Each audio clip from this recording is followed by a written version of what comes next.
that seems to be under some control somewhere, you start questioning. We have very powerful governors, but they don't use their offices to serve the people. If you are not shameful to do what you are doing, why should we protect you? I'm human. Everybody's human. So when you're told, kuja tuongee, I mean, you'd be a fool to say, stagi kuongea. Conversations have to be had, you know?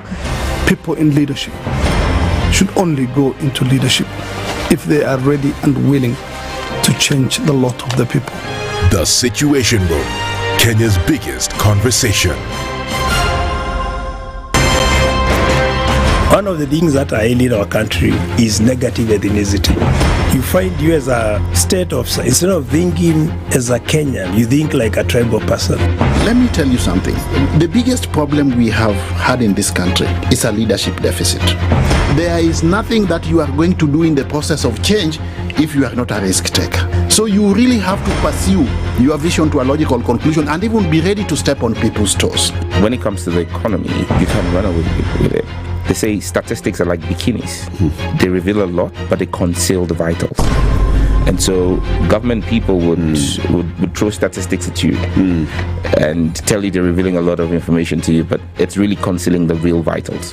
We need to get out of that, because when we want to grow our democracy, one basic thing that really requires to be understood by the political class, by all of us, is institutions are critical. This is the Situation Room, the only way to start your day.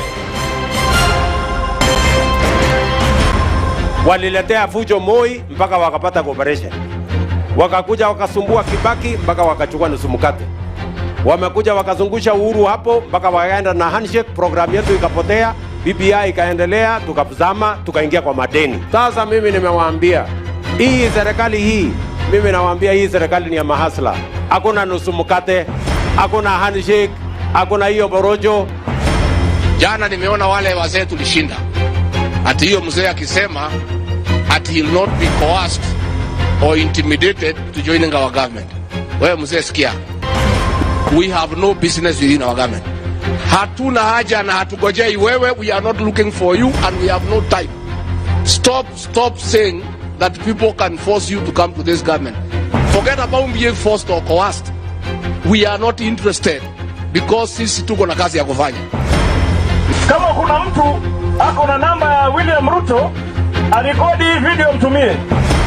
Maisha yangu tangu nizaliwe sijawahi kuona mtu muongo, mfisadi, baradhuli, dhabdhabina kama William Samoei Ruto.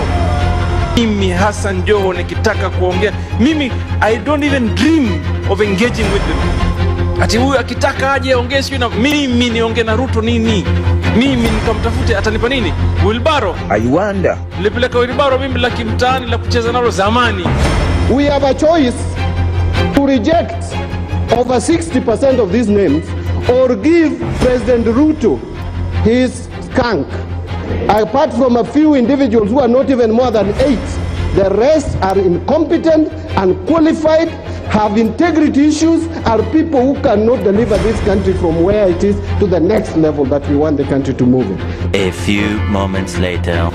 Now forwarded the name of John Mbadi Ngongo to the Ministry of National Treasury and Economic Planning.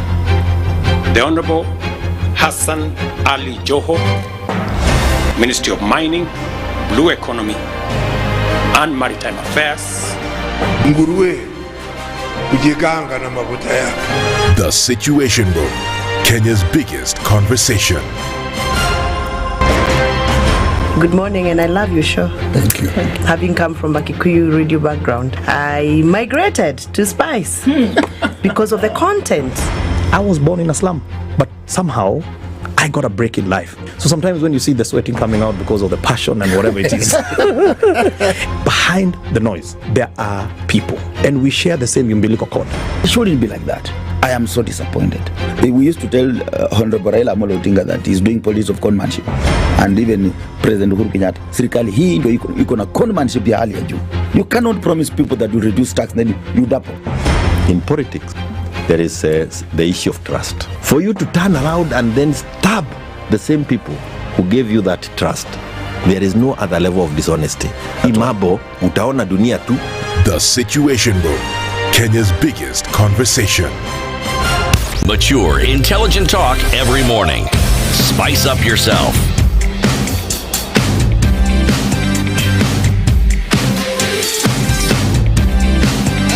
Mornings done right. 94.4. Morningi. Good morning. Tema tena. Good morning. Ay, hapana. Ndu Okoh. Mbamba. Try again. Bado. Hey, Good morning. Okay. It's Dewey. But you can hear yourself. Well, I can hear myself. Maybe Evie will do some drama action for me. Ebu say again. Good morning. Nimekataa kabisa. Chani hame. Ngoja, even anafanya some things here. Yeah. And ndio. We'll see if we can get something clicking here. We are here either way, and very, very good morning. Able to say again. Good morning. Hapo sasa. Ipo. I told you that Evie would do the magic. Good morning to you. It's 12 minutes after 6 o'clock. It is Friday, and Dennis Aseto is wearing pink. Yep. You I actually love pink. You do? Yeah. I'm telling you, there's a strength about men who wear pink. I love pink. Like most of my shots on TV, actually, I think 80% is pink. Look at that. Yeah. I love it. Yeah. You're well? Salama, it's Friday. It's Friday. How was your day since we last met? My day was good since we last met. Yeah, nothing much. Just, I had a story. Actually, the thing that I was shooting at Garissa, it's come out really, really good. Oh, well done. Really, really good. It's a beautiful story. The edit is done? The edit is done. So we're waiting now to start handling the Tana River, which I know with the team that we have, itakuwa iko fiti. Moja KTN at 35, I mean, nothing can go wrong. Absolutely. Happy birthday, KTN. Looking at 35 years of delivering, the very best that journalism can offer. And that's how we start the day and say very, very good morning to you. Ivi Nyaje. Poa, she's waving with both hands and legs. Salamia kabisa. Maybe there will be another EVE sighting, like maybe in the new year. You know those things you sight once a year, like the snow leopard. I told you. Yeah. Another EVE sighting just in the future. And it is Friday, so we're one Dennis down. But, like we say, the show goes on and we continue to look at those things that matter and to have informed discourse around issues that should not ever be swept under the carpet. Those are some of the things that we'll be talking about today. And let me just let you know into what some of those things will be, shall we? It's Friday, so it is a healthy Friday conversation that we will have. And I know that everybody does this thing every day. And if you don't, there's a problem. Yes. Question is, are you doing it the right way? Exactly. Are you doing it the right way? Are you eating the right things in order for this thing to happen? Are you drinking water? Are you drinking water? Or are you always crying while doing it? Bas. Now, with those clues that Dennis Aseto has given to you, you then know what we're talking about this morning at 7 o'clock for a healthy Friday conversation. Sasa ni nini? We are looking at proper bowel movements, and we are looking at the ways in which this is often unconsidered. Optimizing bowel health, proper posture and nutrition. It's a big deal, from babies to old men, from toddlers to old women, and everybody in between. Even yesterday I was watching a certain vet who was called to actually help a dog with its bowel movement, so it cuts across. It absolutely does. And so that is our Healthy Friday conversation at 7 o'clock today. Those are the things that we'll be discussing. And you know what? We'll learn a thing or two at the very least. If you go away with one thing this morning from our Healthy Friday conversation, at least we'll give you a more comfortable weekend. Sawa. All right. And then at 8 o'clock, we will have a conversation with Bishop David Oginde. He is a chairman of the Ethics and Anti-Corruption Commission. And remember, there was this report that came out on Monday. It talked about institutions and the bribery and the corruption, essentially, index. We'll be looking into bribes for survival, National Ethics and Corruption Survey at a glance. So that's what we'll be talking about today. Let's tune in for Bishop Oginde as he joins us then at 8 o'clock. Finally, at 9 o'clock, Are pre-election alliances just that? Are they alliances towards the election? Or are we looking at alliances that essentially want to foster development, that want to foster nationhood, and want to foster care for the people of Kenya? Those are the things we'll be talking about at 9 a.m. with the Member of Parliament for Kajiado North, Onesimus Ngongoyo. He joins us at 9 as we look at the week in review from a political side. Those are the conversations that we'll be having this morning in the Situation Room. And thank you already for being here. Our audience on KTN, good morning. Our live streams are up on YouTube, Facebook, and on X. And we'll continue into this conversation this morning, wherever it is that you tuned in around the country, on terrestrial radio, through towards the internet, in the region, and indeed in the world. Welcome to Kenya's biggest conversation. Ndu and Dennis with you here this morning, and we're getting into things proper. All right. You took us to South Africa. South Africa. It's the last day of Proverbs from South Africa. Yes. What you got? Today, the proverb will be talking about the topic that we'll be discussing about, and that is touching on corruption. And pretty much talks about you are what you do, not what you say. You are what you do, not what you say. I mean, how many do we have? Actions speak louder than words. You don't have to tell me, just show it. If you keep insisting by speaking it, if you say you are the best, and then when we put you to the test, you're not, then just do. Don't say. Yeah. And you really wouldn't have to if you would. It would just show. Actions speak louder than words. I guess so. Yeah. You know, it's like there's this song that usually goes like fa fa fa fa fa fanya. Sema fanya. Fanya. Fa fa fa fa fa fanya. Fanya. Okay. They just need to fanya. Just fanya. You know, yeah, it's not what you say, it's what you do. So if you keep insisting that you will fight corruption, let us see you fight corruption. You'll end police brutality and damn thing, you know. Saying Shaskiza, now we need to see you put the rubber to boots and work. Indeed.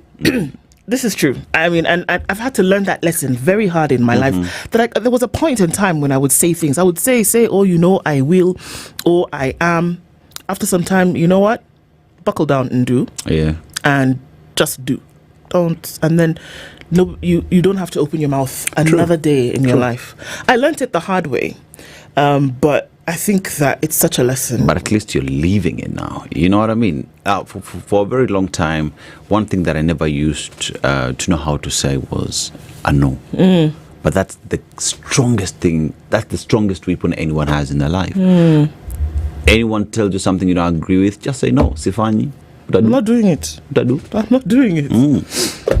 All right, and that's probably for today. We're interesting to see what folks have to say about that as we get into it. Yeah, so yesterday at Kasarani International, the Moi International Sports Stadium at Kasarani. Sorry. No, wait. How do you do that? Freudian slip. Harambee Stars held Angola to one draw. Now, when we can say that 21 million shillings now is in the bag for the boys and technical staff, we can also say that the boys actually did a good job in terms of holding Angola. In the last minute, the Angolans scored a goal, literally in the 92nd minute. But it was then after the VAR called for a review of that goal, it was clear that the Angolan striker was offside. If not, Angola would have won. Now, remember what I said yesterday? I said Angola is going to give Kenya a run for its money, but Kenya will play well. And these are the results that we saw in the match yesterday. But remember, another thing that is to consider is the fact that the Harambee Stars were playing one man down after the red card. Exactly. So, with all those things in mind, especially and Angola being Angola, you know, Harambee Stars played really well. And they did. They played very well. And so that happened. Let's see what's going to happen, because we're still in the group stages, of course. Kenya plays Morocco on Sunday. So let's see what happens with that match. Other matches taking place today. Of course, we're looking into the CHAN, into the weekend. We're going to have a boatload of matches in from Uganda, Tanzania, and then Kenya. Triple hosted CHAN this year. And let's see, other matches do take place. We then also saw the match that took place yesterday then between Morocco and DR Congo. And so everybody plays each other. That's what happens in this round robin kind of thing. You play everybody in the group stages, and then we go into the round of 16 thereafter. So Kenya takes on Morocco on Sunday. And we'll, of course, look at other matches taking place as we look into the headlines. That's what it looks like. So, keep going.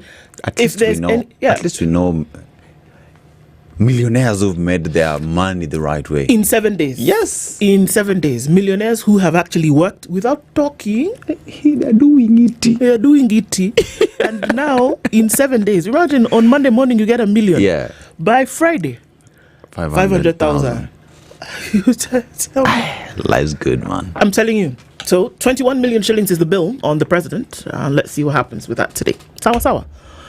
All right, people are online this morning, are we not? Let's say hello to you as you're clicking into the room. So yes, greetings to you all. Thank you always for joining. Don Sabwa, even without saying good morning, there was a small delay in the morning, and he's already asking me, why are you people not online? I love it, because then you guys are keeping us righteous in terms of where are we, and it's just great that you follow. So Don Sabwa, good morning to you, and keep keeping it real. Folks are tuning in this morning. Yes, we see we're here. Oren Fain says, hello, I'm first. Oh, well, all right, fine. We'll give you your flowers this morning. Karibuni sana. I love it that you all struggled to try and get first into the room. So we'll give that to you today. Farm Gas says, good morning. King Dave Lubale, good morning. 3 stars to you, my friend. Bernard Mwangi is tuned in and says, TGIF tuned in from Thika. Say hi to Katamu Kaseo. Okay, and the Progressive 6. Atujuya oni nani? But good morning to you guys. Benedito says, good morning. Tuned in from Doha. Princess Indu and Dennis Squared, have a good day. Thank you so much. Dr. Venvik Chamge. Then you say what? Missing. For people who grew up in Eldoret. Missing. Mm-hmm. Okay. General Isa Mathenge is tuned in this morning and says, locked again and again and again. Karibu sana. Oren Faye, you said you listen to us every day, but you never comment. Well, congratulations and thank you for being a commentator this morning. Always good to have you guys in. Robert Tobogo is tuned in from Mombasa. Agola says, hello cousins, it's Friday. Yes, it is, family. Karibu sana. Joseph Mokua says, good morning, the Situation Room, tuned in from Nyahururu. Ongani Malala says, hello, Ndu and Dennis. TGIF. Congratulations to the Harambee Stars. A vital, hard-fought point, indeed. They get a point onto the tables this morning, rather, as of yesterday. Tibbs Muga says, good morning, SpiceFM. Ndu, do you bet on your prediction against Angola yesterday? I didn't bet. I'm not a betting lady, but, let's see.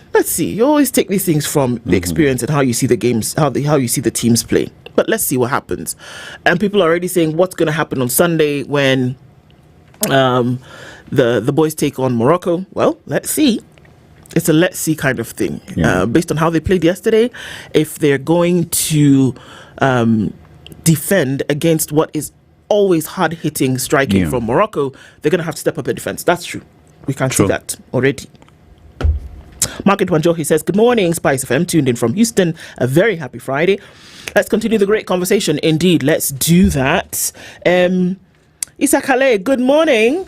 DND, so now it's DN, but D is here in spirit.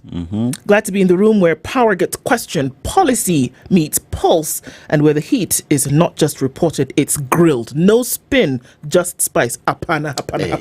EVE, we need to look for Isa. Yeah. Because she's got some tunes here that would be fantastic on a promo. Good grief. Isa. Okay, we're going to take that. Will you give us the rights to that comment? Stephen Jume, please answer that you're going to give us the rights to be able to use that so that we can go ahead, isn't it? Isa, good morning. Always a pleasure to have you in the room as we get into these conversations. And again, thank you for keeping us righteous. Hello, Princess Ndu, Dennis and Aseto. Good morning, Leo. Now everyone can own a motorbike at the rate of 180 shillings a day or 95k. Allah? Emma1 was notorious for this roadside declaration. His prophecy fulfilled 100 years of Kanu rule. That's interesting. You can get a motorbike and you pay 80 shillings a day. Yeah. From where? So Alisama, it's possible. Nani? See, the president. Yesterday? Where is this place? That's the thing. This magical place. Where is this place? They've just said it's a roadside declaration. So, you know the pudding's in the eating, right? Yeah. So now you need to go to now the banks and whatnot. Then reality strikes. So yeah. Oh. So even chapati machine bado. By the way, where did you get with that? I don't know. Roadside declaration. Chapati ndo tunataka. Chapati want chapati. Antonina Kiheka says, good morning. Why is it so difficult to listen to you on radio? Now I always have to wait for you to go live, and I just became a fan after Mandamano. Antonina Ninini, you can't get us. Where are you tuned in from? Are you in Nairobi? It's 94.4. Are you in Malindi? It's 97.1. Are you in Kisumu? It's 105.2. Where are you? Where are you? Tell us where you are, and we'll give you the frequency, Mami. And thank you for being a fan. And that you are agitated. We must know where it is you're tuning from, and we'll tell you the frequency to get onto. Sawa. Eric Awar says, good morning, guys. Good morning to you, Eric. Peter Chiari is tuning from Mombasa. Don't wait for other people to accept you. Love yourself first and let your light shine through. Indeed. Christina A, good morning to you. Football can make you forget what's happening, I tell you. If it wasn't shoot in the leg, I'd be thinking Ruto is not a problem, but the people surrounding him. Our players are 1.5 million shillings richer. Indeed. Stanley Ngasha says, Ndu won her jackpot for the Kenya plus Angola game. I told you. Thank you very much. Sunflower says, good morning, team, and happy Friday. Ijuma Karim, indeed, Michael. Hussein Kelvin says, good morning. Aseto, how do you choose pink? Nipe Siri. And the way he looks good in it, I'm telling you. How do you choose pink? You open the cupboard. Yes. What shade of pink do you like? So this is like a deeper pink. Most of the time I do baby pink. It looks good on you because your tone is dark tone, and the bright colors look good on these chocolate people. You know what they say? Black don't crack. And the darker the berry, the sweeter the juice. Just say. Mwanainchi says, good morning from Colorado. Good morning. Bwangi Juma says, hi, Spice family. If Kenya kept its linens clean, who would wash it if dirty in public? Good question. Kuri Sami says, good morning. Tuned in from Tito and Dave, our YouTube. Good to be connected. Thank you for being here. Pan-African Kenyan is tuned in from Nairobi. Isaiah Tuwei says, good morning. Following in from Overland Park in Kansas State. That's in the Midwest of the US. Good morning, Spice FM from the land of the brave. Wamunyoro is using scorched earth tactics against Ruto. Is he, Mashari and Jeru? Or good morning to you. Daniel Andama says, good morning from Thika Road. DN. You look good in that zebra top.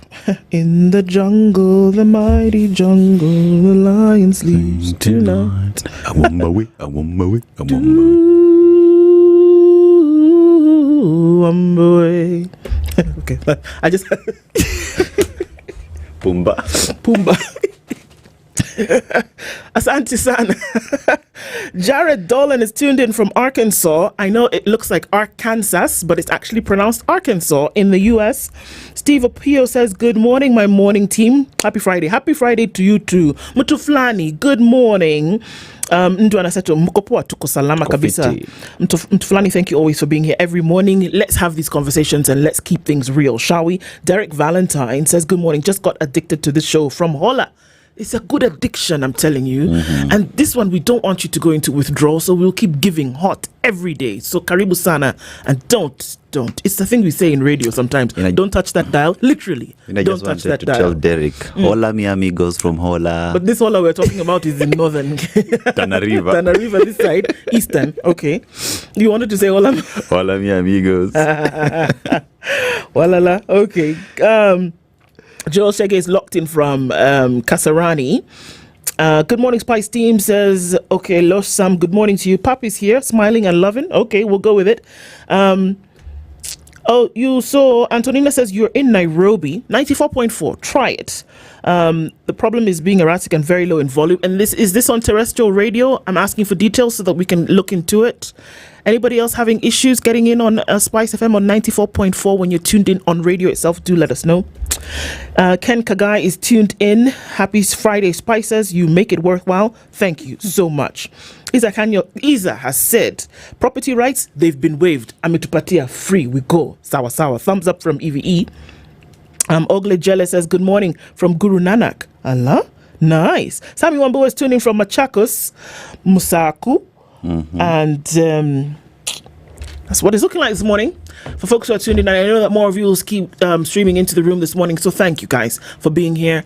We say it all the time, but I don't think we say it enough, that it's great that as you join us every morning to have these conversations, we are moving the needle 1 point at a time. And for us to do that, we cannot do it without you. So thank you for being here every morning as you do. All right. At this point, we're going to look into the headlines. There's a lot of stuff making the news. We'll start off with Kenya's bold newspaper, The Standard. This story, we're going to go into it in detail, but let's just give you the headline for now.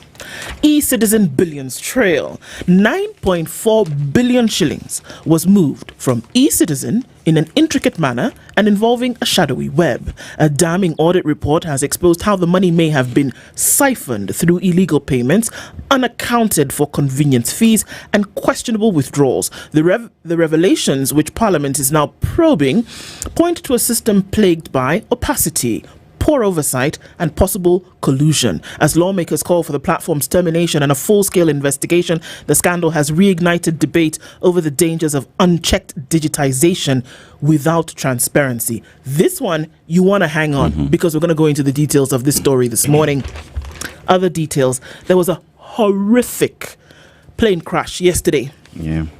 6 killed, 2 injured after AMREF plane crashes on houses. And it was crazy. I mean, we saw it over Twitter, and folks talking about how it was a terrible one. Students teach financial literacy using verse. This is in the ongoing music drama festivals, and that's happening. Yesterday was the 7th of August, and we looked into the lives of those that were permanently changed by the blasts.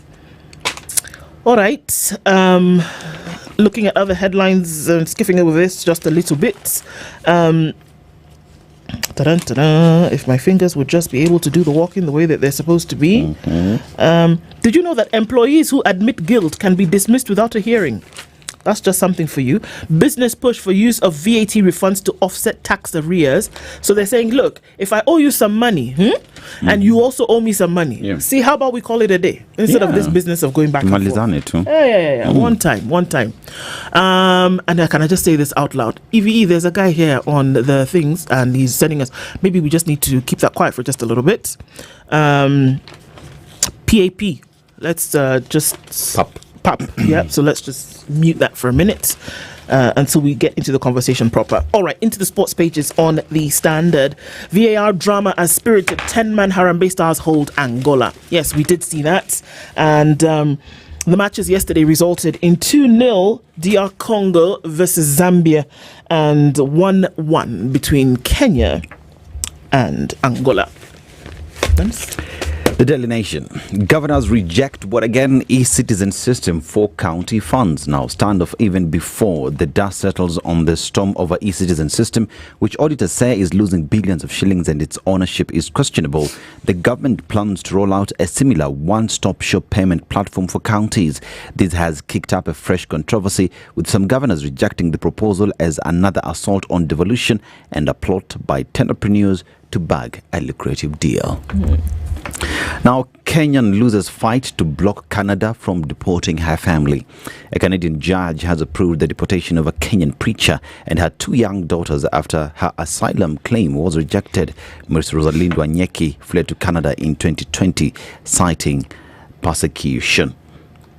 Also, teachers won state of a medical scheme, and the Kenya Union of Post-Primary Education Teachers KUPPET has vowed its members will go on strike if the healthcare plan run by Minet is withdrawn and they are transferred to the public service scheme operated by the Social Health Authority. Madaktari wamesema nini? We want private insurance. Isha kaeni nayo. Now, inside Ruto Raila Road to 2027 pre-poll coalition pacts. Now, a plan by President William Ruto's and Mr. Raila Odinga's parties to convene joint parliamentary group meetings and track implementation of the cooperation agreement is being viewed as laying the ground for a 2027 pre-election coalition. But then again, there is what Uhuru Kenyatta as well said through his friends, pretty much his close allies, that if Raila Odinga were to decide to run for election in 2027, they would give him support. Yeah, so as well as we have what is happening in the music festival there, as we can see. And the governors on e-Citizen. Pretty much Kenya-US ties intact, Mudavadi says amid row. Of course.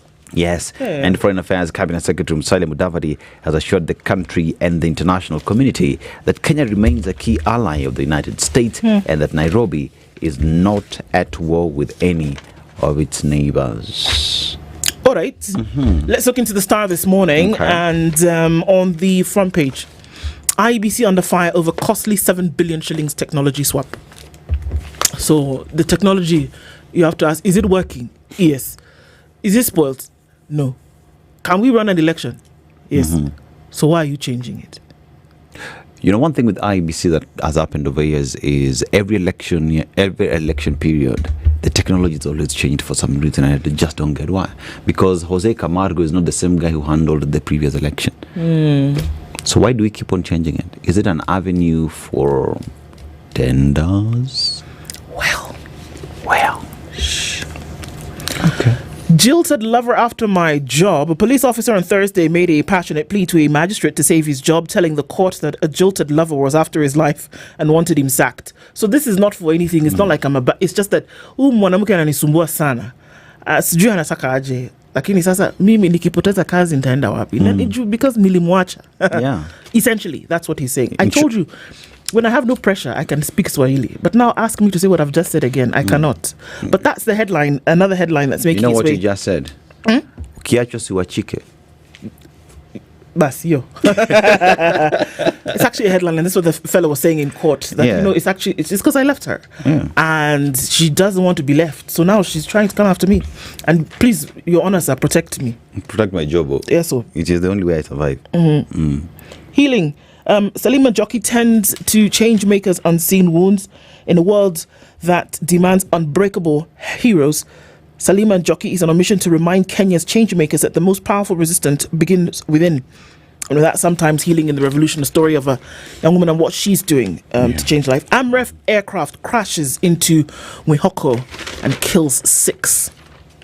A terrible thing to see yesterday. And, may the souls of the departed rest in peace. It was a horrible, horrible thing yesterday. Harambee Stars dare football dynasty at Kasarani. And you want to ask, who holds the throne in the football dynasty? And we're going to see the fall of those leaders. All right. Before we look into some of these stories in detail, can I tell you what's on the Nairobian? Or do you want to do it? Well, quick. So in the Nairobian. And... smack in the middle of the paper. Men of God, dirty secrets, and what? Deceit. Shepherd sins. Reverend Munengi Mulandi's dramatic fall from grace at Nairobi Baptist Church has reopened deep cracks in Kenya's pulpit. As whispers swirl online and past scandals resurface, one truth is clear. Misconduct in the clergy is no longer a holy secret. The shepherds, it seems, must now be watched. We are having this discussion yesterday here by Bishop John C.W. and we talked about the rot pretty much that we continue to witness in churches, and it is a conversation that is getting the headlines, and let's just see how that will go. I mean, I'm sorry, but and this is the thing, that the Catholic Church for the longest time came under fire because of a lot of things that we saw with kiddie fiddling, which is what it was. But now it seems to be rampant all over the place. And this story that we see in the headline is now public. It's a public story. It's what's been going on. But you have to ask the question, really, if we're looking at the moral compass, which essentially is I don't know. It's what the church is built on. You know? But then it's clawing away at the very fiber of people's lives, and this is a big deal. It is not a story. I mean, it is not a story to be swept under the carpet. And if by any chance you know individuals who victims of such atrocities, you know that it has been very difficult for these individuals. I know a few individuals, and I would tell you 3 died by suicide because they would not live through the trauma. Crazy. I mean, it's madness. The things that we subject people to just because of our own, I don't know. I can't resonate with it. I can't. And so beyond essentially what has been excommunication for this particular pastor from the church, stripped of his, beyond that, the collar and all that, the strips of his collar, but beyond that, what happens to the young lives that have been affected by what he did? I mean, it is good to excommunicate individuals from church, but then again, that has to be followed by a judicial process. Justice has to be given, especially to the victims, including psychosocial support. Because most of the time we think of let's jail this person, but no one ever sits back to zoom out, as Okari would say, and ensure that the victim gets the support and assistance they need for them to be able to live a normal life. Indeed. So, let me tell you a story. So it's getting into the weekend and people like to watch movies. And because you're interested in drama, I keep telling you, you just need a producer who's going to take this thing and put it together, and then you would have series upon series. How billions were moved in a shadowy web through e-citizen. Watch any Kwambie story. Now, the country is reeling from the shocking revelations of how 9.4 billion shillings was irregularly funneled from the e-citizen services platform by the Auditor General. A scrutiny of the damning report was unearthed how the funds were irregularly diverted and paid out to alien companies and private entities. You know, there's a lady here called Joy, and she keeps coming and going, and then now I keep looking at her. But let me tell you the story anyway. The report, tabled before the National Assembly Public Accounts Committee Tuesday, told of how the digital service platform may have led to the loss of an accumulative 9.4 billion shillings and how it was used to unlawfully collect 2.6 billion shillings from Kenyans in convenience fees for using the platform. You want to know how? The Standard has unveiled the intricate money trails through which the public could have lost billions. It all started in 2023 when the Information, Communication and Technology Authority, that's the ICT Authority, entered into the e-citizen platform support and maintenance framework and contracted Webmasters Kenya Limited in consortium with Pesaflow and Olive Tree Media Limited. Now, you see, there are three companies. Webmaster, Pesaflow, Olive Tree. Three of them come work. Okay.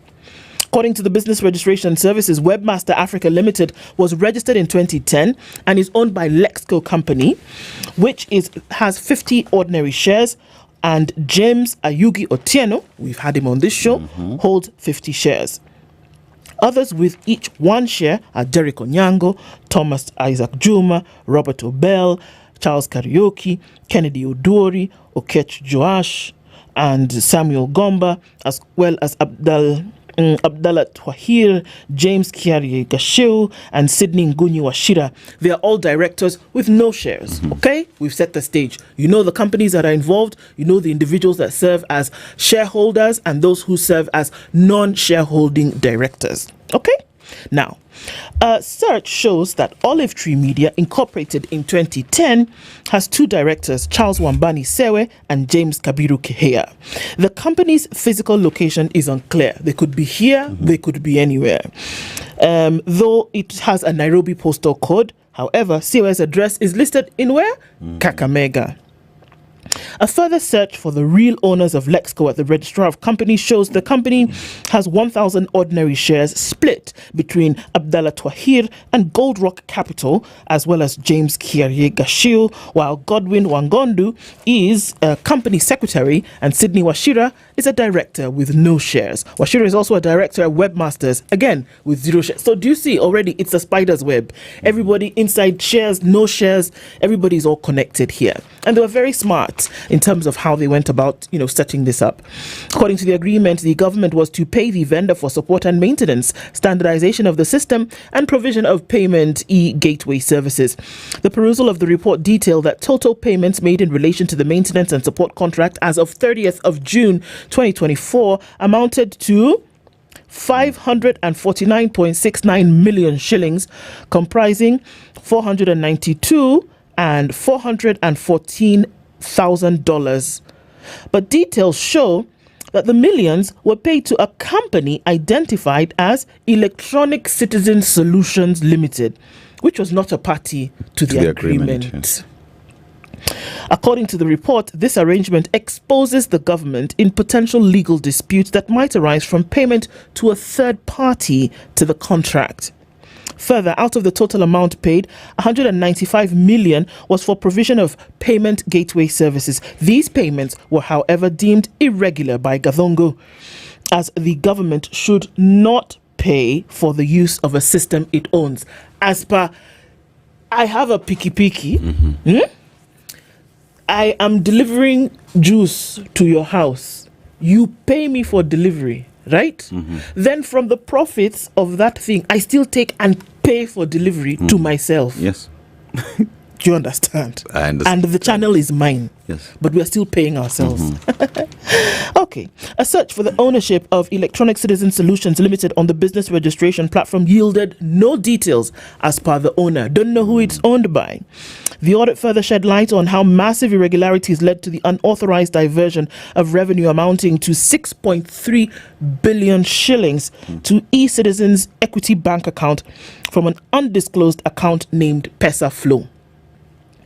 It was established that the Equity Bank statements for e-Citizen collections had receipts amounting to 68,700 and 68 million. 68,719,877 from an undisclosed account named Pesa Flow. So what was happening? Pesa was flowing. This account is not on the contract, but somehow money is being paid. Remember, we don't know who owns Pesa Flow. Yes. The search did not reveal the directors. And we know that when you're registering a business, it is mandatory that the directors of any company must be listed because you're looking at their shareholding capacity and all these other fun things. But do you find this for Pesa Flow? You do not. All we know is Pesa is flowing. The account was not listed among the approved collection accounts by the National Treasury. In this regard, it was used to irregularly collect money. We also know that according to any process that involves government, National Treasury should have a list of all the accounts that will receive and pay out money. This particular account, not on the documentation. So you must ask why. Gathongo noted that the total amount irregularly collected using PesaFlow's account over the years could not be established, as the bank statement for this account was not provided for audit. That doesn't mean it doesn't exist. Yes. It exists. It was not provided for audit. Records obtained by the Standard from the BRS search indicate that PesaFlow was registered in August 2017 and is owned by Frank Lawrence Nyamweya with 15,000 ordinary shares. Charles Wambani Sewe. Remember, you heard these names before because they were the real owners of Lexco. Yes. Remember? Yes. So Lexco now and PesaFlow, they are what? Together. Now, we are also seeing that another gentleman called Evid Araka Sibi with 10,000 shares and Larry Ochieng Agoro are also there with 10,000 shares. Sewe is listed as a director of Olive Tree Media. Remember, we talked about 3 companies? Yes. He's a director here, he's a director here, he's a director everywhere. So all of these guys are linked into this thing. But the big ticket item here that we cannot ignore, you see that 50 shillings you pay every time you pay e-Citizen 50 bob. That is the gateway payment that one of these guys was supposed to. But the question is, why does this money then go to and through Equity Bank, which is not a listed payer or payee account at the National Treasury? Money heist 3.6, because this one, they don't even have to wear masks and enter into a building. It's just clean. It's just clean. It's just clear. It's there for everybody to see. And Hajujamali's a story, but that's where we are right now. Because if I tell you the rest, you utashikwa na nini. You see, the other question that I ask myself is, for Treasury to disburse these funds, there is a list of directors and their bank accounts and everything else. So at what point then does Treasury decide to release funds to accounts that have not been listed in its records? That's the question I'm asking. So is Treasury as well in this monkey business that we see? Man, because all you need to do is just take a list, and these are the records that we have, these are the accounts that we have, and we pay to the list of directors and their corresponding accounts. So how is it then that Treasury since 2017 would just decide to release these funds to accounts that have not been listed and are not in their records? It's crazy. And if you just click, all you need to do is double click, because unfortunately, all of this stuff, you'll be able to piece things together. I mean, if the Standard could do this story over 3 days, what can you find if you just, take some brush to it? So let's look really quickly at the money trail before we look into another story. Now, Pesa Flow account illegally collects 6.3 billion shillings, transfers it to e-Citizens Equity Bank account 1. Treasury irregularly paid 549 million shillings to Electronic Citizen Solutions Limited Company, an alien party to the e-Citizen agreement. In the agreement with the government, this company didn't exist, but somehow Treasury is paying money to them. How? A staggering 2.6 billion shillings is transferred from the Pesa Flow system to the e-Citizen settlement account, not linked to any invoices from the Pesa Flow system. No invoice, but you're making the payment anyway. And then 4 transactions amounting to 127 million shillings made from e-Citizens 22222 pay bill transferred to private entities not disclosed by the auditor. That one we don't know, but private entities, meaning an individual. Yes. Government irregularly collects 2.6 billion shillings in convenience fees by illegally charging Kenyans for the use of the platform. The money was transferred from the users to the platform through the 206 and 222 pay bills. There's a time I was going for a trail at Ololua, and for you to pay to access Ololua Nature Trail, you have to pay, and you have to use e-Citizen. And when you pay the amount, I think it's 200 shillings, you are charged extra for service. So that's exactly what the Auditor General says. It is wrong for us to pay for a system that belongs to us. Yes, it's yours. Then you pay for it. Why? What do you mean? Yeah, because e-Citizen ought to be a facilitator to make it easier for payments to go through. It's a channel. Yes. It's a channel. It's a pipeline. I want this service. This is supposed to be set up. So if this facilitation fee that they're talking about actually is illegal, you ask yourself, if only 1,000 people in a day are making payments on this 22222 or 206, do your math. Only 1,000 people paying 50 shillings. Let's just assume it's only 1,000 people, which it is not. It's probably in the tens of thousands every day. Everything that you do, pay for birth certificate, pay for NTSA, pay for this, all of that is going through. And we're not even talking about the money that you are paying for that service. For that service, We are talking about a facilitation of 50 shillings. We're not talking about that other money. It's the facilitation money. Just in case my math is a bit fuzzy this morning, let us use the science. 50 shillings times, let's even say 1,000 times 1,000. Okay? So, in an hour, in less than probably 50,000 shillings, and just do your multiplication by that. Just 1,000 people. So you can imagine where this money is going. Why do you pay yourself for something that you own? You're paying yourself essentially for you to use it. Yes. Now you wonder why there are fictitious accounts, because someone has to account for where this 50,000 shilling is going to. So, because as usually is a stopgap measure to most things, we say, okay, there is a wound in the leg that can be sorted out, but rather than sort it out, let's chop off the whole leg, which is what essentially Parliament is suggesting now. That, you know what, we are saying, lawmakers are saying, terminate this platform. Stop it, first of all. And to an extent, I agree. Hold on and see what exactly is going on. Is it a good platform? Should you actually have... We have countries around the world who have one system for doing everything. Estonia is one of them. But if you're going to use it as a conduit for corruption and impunity and thievery, then by all means, stop it. But is that the solution to this? Will people be brought to book? You see, the thing is, as I look at this, e-Citizen has helped the government even collect more, right? Since the Kenya Kwanza government decided that everything will only go through e-Citizen, right? But then again, you look at the problems in it and what Parliament is promising. This is just like get rid of NHIF, bring SHA. You know what I mean? How about let's stop, find out where the problem is, let's fix it so that it meets the obligations and the laws of the Republic. Throwing the baby with the bathwater is not the solution. Solution is finding the mistakes in this system and fixing them. Indeed. Yeah. All right. You want to give us an answer? In the meantime, teachers. Wameambia SHA nini? Huh? Yes. Teachers across the country have threatened industrial action following government plans to abolish their current medical insurance cover in favor of the Universal Health Coverage Scheme. Through their union, CUPET, educators have voiced strong opposition to a proposal that would see them transitioned from the Minet insurance scheme to the Social Health Authority, SHA. Tuesday, Education Principal Secretary Julius Bitoka announced that the ministry was reviewing the teachers' medical insurance scheme to provide a more accessible and responsive health cover. And he said that he received numerous complaints from the teachers across the country regarding their health insurance, and that they are in discussions with the Teacher Service Commission to find a solution where there will be one insurance provider under the Universal Health Insurance in order to eliminate confusion and reduce the suffering faced by the tutors.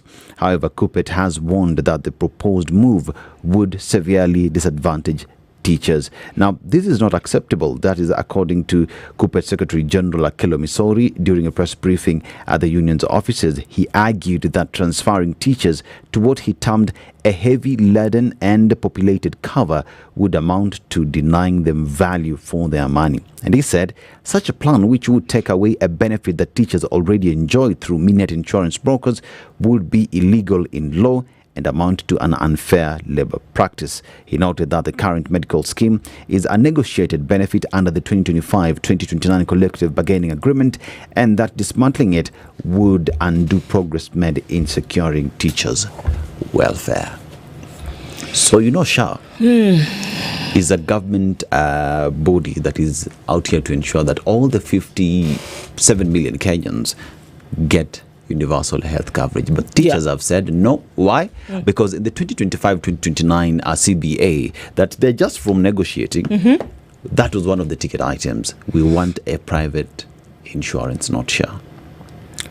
This one is going to be interesting. Yes. And along the same while that, since we're talking about teachers now, that story still finds its way, where we saw the 33-point-so-odd billion agreement that was made. But then what does that happen? It leaves teachers with a 900 bob increment, deputy 1,300. So it seems like there's still so much that teachers are grappling with, at the moment. The times, they are very, very interesting. You say teachers are threatening to go on strike just at a time when students are preparing for exams. My goodness. 6 people were confirmed dead last night after an AMREF flying doctor's aircraft crashed into Okoh in Kiambu County. County Commissioner Henry Wafula said those killed were 4 AMREF staff and 2 civilians on whose house the plane crashed. He did not reveal the identities of the deceased, saying that more updates would follow. AMREF flying doctor said the Cessna citation XLS registration SYFDM had left Wilson Airport at 2:17 p.m. on the way to Hargeisa in Somalia. Our immediate focus is on the safety and well-being of those on board and providing full support to their families and colleagues. We're also offering all necessary assistance to the authorities as investigations continue. This is according to Stephen Gitar, who is the CEO of AMREF.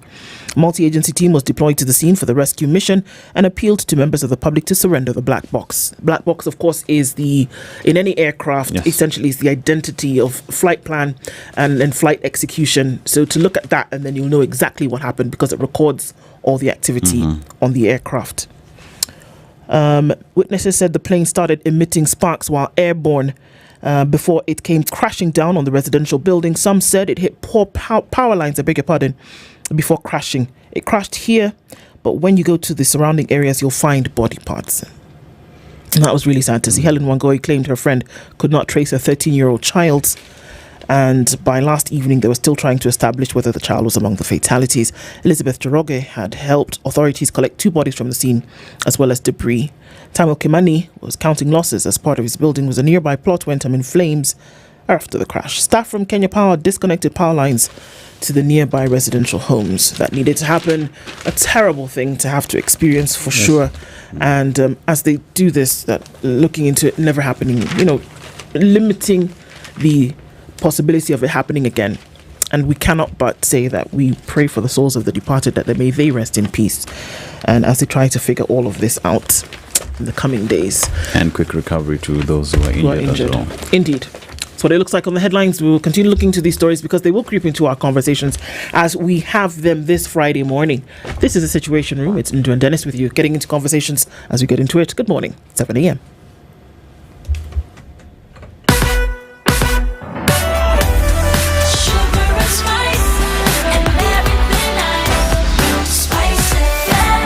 spice up your life.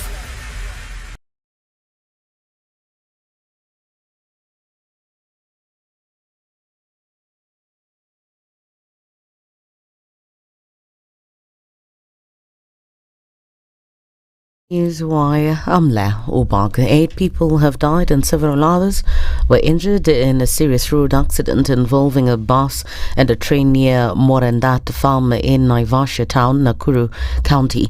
They are believed to be Kenya Pipeline Company employees who were on their way home when the accident occurred just a few meters from the Nairobi-Nakuru highway. The bus driver is alleged to have crossed the railway tracks carelessly, causing the accident, which reportedly dragged the bus for more than 200 meters. Lakini is like wenda brake za pass zilikuwa na itirafu ndiposa ikawa hii train imeweza kushika hiyo nini side ya nyuma. Wenye wameumia ni wengi sana. Haswa hiyo basi is like ilikuwa imebeba watu wengi sana ambao ni wafanyakazi wa pipeline hapa Naivasha, hii kampuni ya mafuta. So wale ambao wamebebwa na ambulance ni wengi. The accident that occurred last evening caused heavy traffic on the Naivasha, Kasarani and Naivasha Nakuru roads, with police struggling to manage it and also to assist the injured and move the bodies also to various mortuaries. Naivasha OCPD Anthony Keter says the 8 died on the spot while the injured were rushed to Naivasha Sub-County Hospital in critical condition. Witnesses say the accident may have been caused also by the driver's poor visibility due to the heavy rains that have been experienced in the area for some time now. Wetu wa Kasarani, mnapofika upande huu ambapo ni kivukio, mkuwe waangalifu sana kwa sababu hii sehemu itatumaliza. So ningewaomba tu wakaaji wa mji wa Naivasha tukue waangalifu tunapofika mahali hapa. Vile nimeangalia side ya driver, watu ambao wamekuwa wamekaria mkono wa dereva, hao watu kwa ukweli wamepoteza maisha, lakini watu ambao walikuwa wamekaa upande huu mwingine wengi wamekuwa ni manusura. Kakamega Governor Fernandes Baraza has congratulated ODM leader Raila Odinga and President William Ruto for signing a 10-point memorandum of understanding aimed at inclusiveness, strengthening devolution and ending abductions. Speaking in Kakamega, Baraza said the agreement is a significant step towards building an all-inclusive government and restoring national stability. Shukuru sana kinara wetu Raila Amolo Odinga na rais wetu kwa kutia sahihi ile MOU 10-point agenda ambayo inatilia mkazo mambo ya inclusivity, inatilia mkazo mambo ya kuhakikisha ugatuzi unadhamiri, support of devolution, ambayo inatilia mkazo mambo ya kuhakikisha abduction inakoma.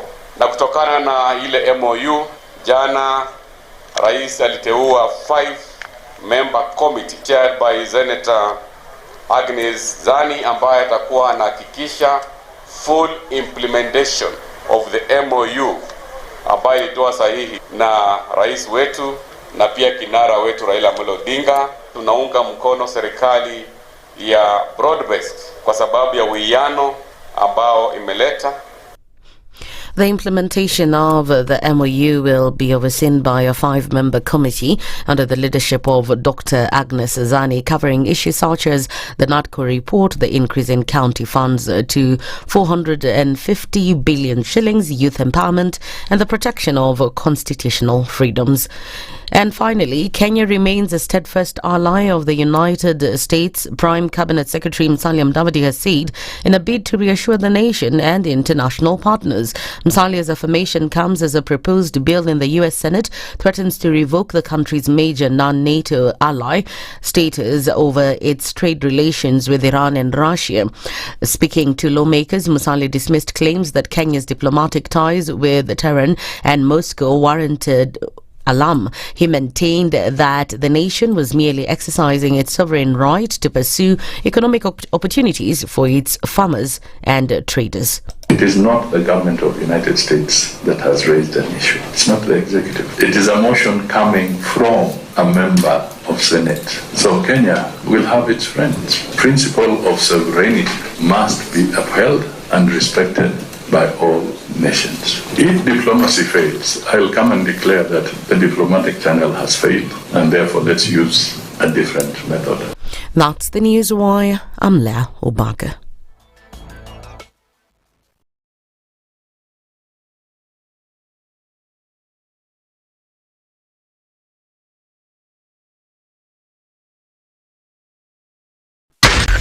SpiceFM, Nakuru. Good morning, and I love your show. Thank you. Having come from a Kikuyu radio background, I migrated to Spice because of the content. I was born in a slum, but somehow I got a break in life. So sometimes when you see the sweating coming out because of the passion and whatever it is, behind the noise, there are people, and we share the same umbilical cord. It shouldn't be like that. I am so disappointed. We used to tell Honorable Raila Amolo Odinga that he's doing politics of conmanship, and even President Uhuru Kenyatta, serikali hii ndio iko na conmanship ya hali ya juu. You cannot promise people that you reduce tax, then you double. In politics, there is the issue of trust. For you to turn around and then stab the same people who gave you that trust, there is no other level of dishonesty. Imabo, utaona dunia tu. The Situation Room, Kenya's biggest conversation. One of the things that are ailing our country is negative ethnicity. You find you as a state officer, instead of thinking as a Kenyan, you think like a tribal person. Let me tell you something. The biggest problem we have had in this country is a leadership deficit. There is nothing that you are going to do in the process of change if you are not a risk taker. So you really have to pursue your vision to a logical conclusion and even be ready to step on people's toes. When it comes to the economy, you can't run away with it. They say statistics are like bikinis. They reveal a lot, but they conceal the vitals. And so government people would throw statistics at you and tell you they're revealing a lot of information to you, but it's really concealing the real vitals. We need to get out of that, because when we want to grow our democracy, one basic thing that really requires to be understood by the political class, by all of us, is institutions are critical. This is the Situation Room, the only way to start your day. Mature, intelligent talk every morning. Spice up yourself.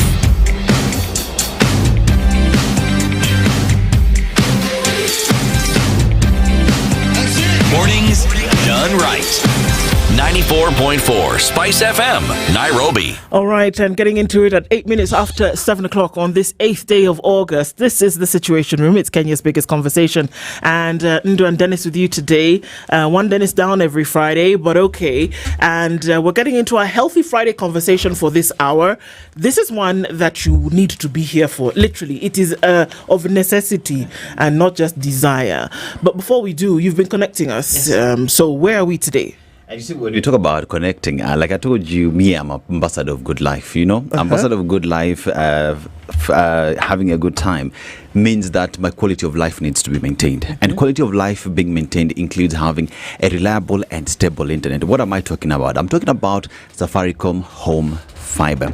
And this month of August, all the way to the 31st of August, Safaricom Home Fiber is actually telling you that you will enjoy 25% discount and up to double the speeds at that amount. And what does this come with? It comes with a free router, comes with free installation, and guess what also is free? The maintenance is free. Let me just give you a practical example. I've been having maintenance of my router in the house for the past 2 days. And every morning, what am I getting? 5 GB of data. Oh, fantastic. How good does it get? And you see, this comes unannounced. So you just get your 5 GB so that your quality of life is what again? Ambassador of good times. Of course. You know what I mean? And all these is there to ensure that you can enjoy your streaming, watching your movies, attending your webinars, attending your classes, and also just touching base with some Abanis who are about to make a return back into the country, just touching base with our people. And for you to be able to enjoy these high speeds, where do you go to? Star 400 hash or download the My Safaricom app, and you're able to get all these services. Their offer is valid to attracting new customers between today and the 31st of August. Safaricom Home Fiber feels good to be home. Indeed, it does feel good to be home. And oftentimes we ask ourselves that, when is the time? When is the time for you to secure your wealth? The time is actually now. You shouldn't actually be thinking about, okay, so perhaps will I do it tomorrow? Will I talk about how I'll start managing this the day after? No. The time is now, and there's no better time to then be able to do that. Sometimes you think about, okay, how will we make sure that into the future we have everything that we need and that we are sorted? You may have a little today, you're not quite sure. Do I put it all away at the same time? Do I start to explore where I can, invest my money? Well, that time is now, and you don't have to do it by yourself. Our friends at Standard Chartered say what you need to do is send us an email. Send it to wealth.ke@sc.com. There'll be somebody on the other side of that email who's going to get in touch with you and show you the ways in which you can start to stop worrying about tomorrow and get things done today, because there's no greater time to start to manage and plan your wealth than now with Standard Chartered. All right, and as we get into this conversation this hour, it is Friday. So a healthy Friday conversation this morning is rather around an issue that, like I said earlier, we do every day. We hope. And if you don't, Dr. will tell us today then that is an absolute problem. Today we're looking around the issues of having a healthy bowel, and maybe Dr. will tell us the difference between some of these organs and what it is that they're supposed to do. But Dr. Christopher Okoh is a consultant gastroenterologist with the Okoh University Hospital. We're looking into optimizing bowel health, proper posture and nutrition. Dr. Okoh, good morning. Good morning. Welcome to the Situation Room. You're welcome too. And we are looking into an issue this morning. And as we do that, before we do that, let's give you some work. And before we're talking and chatting, you say you're always on call. Even here now, we give you work. And what that is, though, in this case, is interpreting a proverb that Dennis is going to share with you. He'll tell you where it's from, and we'd love to hear your interpretation of it. The country is South Africa, whose economy is one of the largest in the continent, and it is a country that has gone through a very difficult history. If you talk about apartheid and what that did to the people of South Africa, and with that we see a nation that is working every day to better itself on a daily basis. It is a country that is rich in minerals and rich culture. Their music, I talk about their movies, and just the entrepreneurial stature of the people of South Africa. But let's go to the proverb. You are what you do, not what you say. How would you interpret that? So you are what you do and not what you say. So saying is basically verbal. You can call it gossip. You can call it dressing yourself. Doing is what we see you actually do, and it tells the story of what the person is like. So in my opinion, we have had so many people talk about so many things, but at the end of the day, they do the opposite. That tells the story of who they are. Yeah, well said. Absolutely. All right, so Dr. Okoh, as we looking into this, from babies to older people to, everybody across the physiological spectrum, one would hope then has, bowel movements every day. But we also know that this is a problem. But let's start with, first of all, what proper bowel health and nutrition would sound like, and then we go into some of the issues around that and how we can make sure that we're optimizing this. So it's rather easy, because the question is, what is the bowel? Okay, so basically you can call it the digestive system. It includes from the mouth to the anus, okay, and it includes the esophagus, the stomach, the small intestines, and the large intestines. And of course, you will have supportive organs, the liver and the pancreas. So the question would be, if what is optimal. Of course, different people have different bowel habits. It depends on the environment. It depends on what you eat. It depends on what your health is like. Because if your health is poor, you may have certain poor bowel habits. If you're on certain medications, you may also have certain poor bowel habits. And the issue is, for example, look at Lake Victoria. There's water in and water out. Okay? What happens if there's no water out? The fish probably will die. Okay? All right? So it's important that you have to have an entrance and an exit. And there are so many factors that may affect that. So in the human being, it's similar. So if we don't have a proper exit, then there's an issue. Again, back to Lake Victoria, if you don't have, say, rivers feeding into it, the rivers feed with probably silt and certain nutrients, the fish are not going to thrive and so forth. If you have a blockage somewhere, or if you have, say, the water hyacinth affecting the lake, what happens? The ecosystem is destroyed. It's destroyed. Yes. So the bowel is an important ecosystem. It consists of, I would say, basically a compartment that enables you to take in nutrients. That includes water, foods, micronutrients, etc., and so forth, and also to process them and in such a way that you're able to utilize them. If it so happens that there's a problem there, then you have the whole body having problems. So with that, I hope I've kind of set an introduction. I'm just trying to make it simple. In terms of what it is? Yes. Okay. So why is it important, this system that you've talked about? Not just digestion, but for overall health. We tend to think, okay, well, so what? You eat, it does its thing. We've learned in science that there is the intestine for absorption, and then there's the other one for the other function. But we also know that beyond digestion, you can look at someone, or that somebody can go through a problem that will be directed, that will be connected directly to the bowel system. Why is that? So it's good you've used the right terms. In fact, I'm excited by how you have opened it out. So the issue is, let's start with there's the theory about, I'll now go a little bit technical, theory about the gut-brain axis, okay? So the function of the gut is not only for nutrition. Immunity is important, and also brain function is important. And of course, nutrition, it can affect other organs, okay? Say the heart, it can affect the vessels. You've heard of people who have heart disease. It can affect the kidneys if you're dehydrated.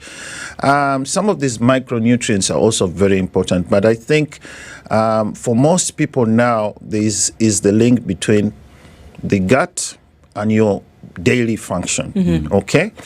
It has been shown that a dysfunctional gut can affect your sleep, can affect your performance, can cause depression, okay? There are certain diseases where functional bowel diseases, or we call them functional bowel diseases, where the doctors looked for everything, but they have failed to find. And this individuals may present either with abdominal pain, which may be chronic. They may present with bloating. They may present with constipation. They may present with diarrhea. They may present with all of the above. Then on the extreme side, you may have people who gain weight, okay, and it may cause issues like sleep apnea and so forth. It may affect your usual activities, say your sex life and so forth, or you may wake up in an irritable manner because either you're constipated. So there's a lot of issues. Let's start with babies. When they're constipated, what happens? Have you seen babies? Yeah. They are busy crying, etc., and so forth. Let's go to children.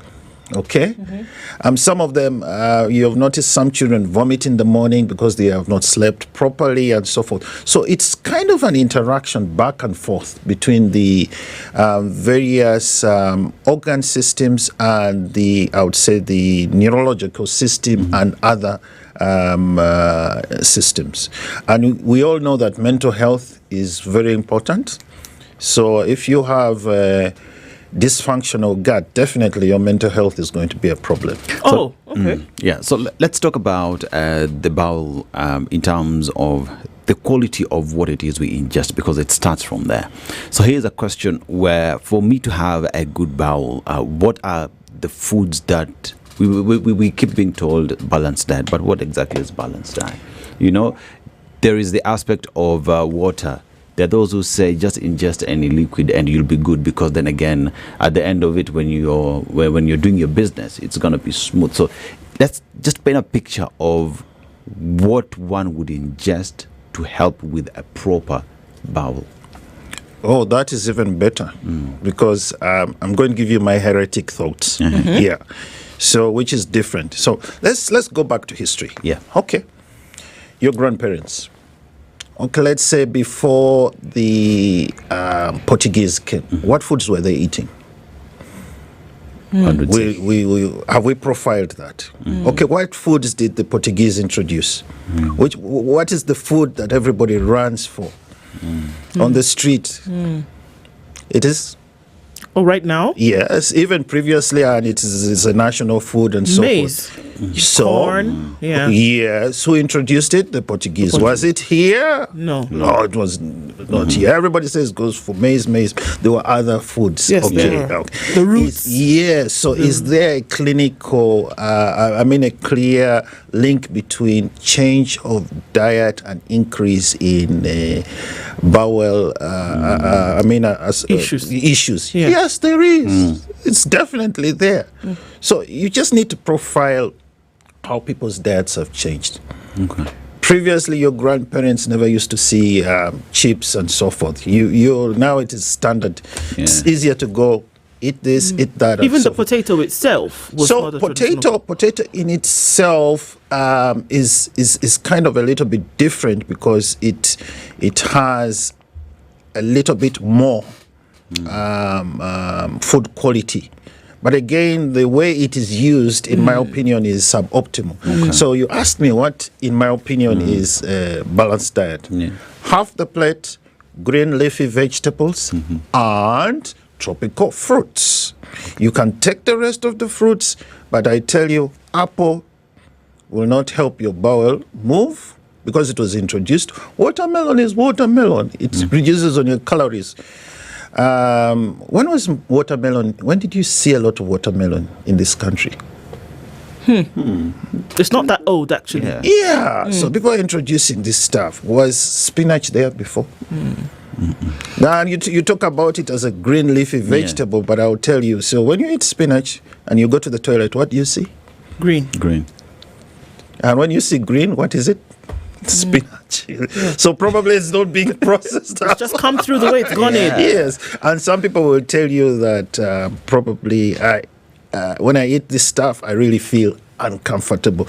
But do we know about the traditional vegetables? Like your kunde. Yes, managu, blah, blah, blah. But remember, it's not one size fits all. Yeah. Sure. Yes. So I usually tell individuals that you are the doctor.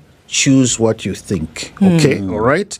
So half the plate, breakfast, lunch, supper, needs to be fruits and vegetables. When you go elsewhere, let's say you guys are rich, you've been to Paris and so forth. When they take you to a fancy restaurant, what is the plate like? Oh, there's a big plate and there's very little on it. So those are amounts. Anything else? A lot of meat. Lots of cheese. No. Small piece of meat. Yes, but plenty of veg, and so forth. Of course, for certain places the fruits are expensive, but the rich people can afford them. So what the heck? While for us here, we are pushing all the good food to other people and taking up the wrong. So I heard you say tropical fruit. So if we look at this neck of the woods, what are the tropical fruits? What are we talking about? We have here? all gone to Mango. school now. Yes, that's one. Yeah. Mango. Yes. Pineapple. Two. Papaya. Excellent. Yes. Okay. How often have you eaten papaya and has it helped you with? All the time. Yeah. All the time, yeah. Those are basic things. Anything else? Passion. Yeah. Maybe not so. Avocado, excellent. Yes, you're exporting all of it, and people are buying it, and you're not eating any of it. Eat it here. Yes. Anything else? Oh no. And even avocado, you use it for your skin. You use it for your hair. You use it for everything. Put it through. So all the so what I tell people is just go to the markets and look at you have dragon fruit, you have jackfruit, things like pumpkin also help you. Custard apple. Yeah, custard apple. Those are the things that help. And please don't go and put it in a machine and say it's going to be beneficial. Eat them as they are. Yes. Okay. So remember, half the plate, breakfast, lunch, supper. Now the question is, do we need supper? Oh my goodness. Do we need supper? Yes. Do we need supper? No, it's now we're asking you. No, I'm asking you. Do you need supper? Okay, so so now can I answer the question with a question back to you? Yes. That oftentimes we ask ourselves the things that you put into your system. It's not just so that you feel full. That food is supposed to be a function. Food is supposed to serve for functions to take place in your body. Also. Pleasure also. You enjoy the food, but there's a function that the nutrients from the food are supposed to perform in the body. Yes. Now, when you go to sleep at night, as one would assume most do at the end of the day, that you're not really needing much, are you? Because you're going to sleep. You're going to sleep. Okay. So you technically, if you're overweight like me, you don't need it. You have a good breakfast, have a good lunch, okay? And it kind of rhymes with your hormones and so forth. You use that activity. And when you want to go to bed, you want a little bit of an empty stomach and so forth. If you have reflux, it helps you treat your reflux. The only time that people usually need supper, in my opinion, is either children who are growing, or if you have malnutrition or you want to gain weight or something of the sort. So but otherwise, at night, drink water and mind your business. Yeah, mind your business, whichever. Okay, so let's look at then actual, because this has been in debate for a very long time, and sometimes the conversation makes us uncomfortable, but necessary for us to have. So the foods that you eat they should go through you, and for absorption, your body takes what it needs for energy, strength building, and all of that, and then expels. Essentially, that's why it's waste, because you're done with it, right? But then in order to expel it, are there certain positions that you should take to ensure that the expelling process is actually done in the right place? So you talk about foods that were introduced to us that were not traditional to us, and our parents and forefathers never had these bowel issues really. So also the way in which excretion took place, and I'm talking about mechanisms now, actually sitting, squatting, whatever, have also changed. With the more comfortable toilet bowl, right? Has that obstructed the way in which folks essentially pass waste? Yes and no. Okay. Because it all depends basically on the food you take, and of course on how your bowel functions. But yes, you're right. It is one of the key components to say evacuation of stool. So in other places, I think you've already answered. You put out a point and answered the question already. So I totally agree with you.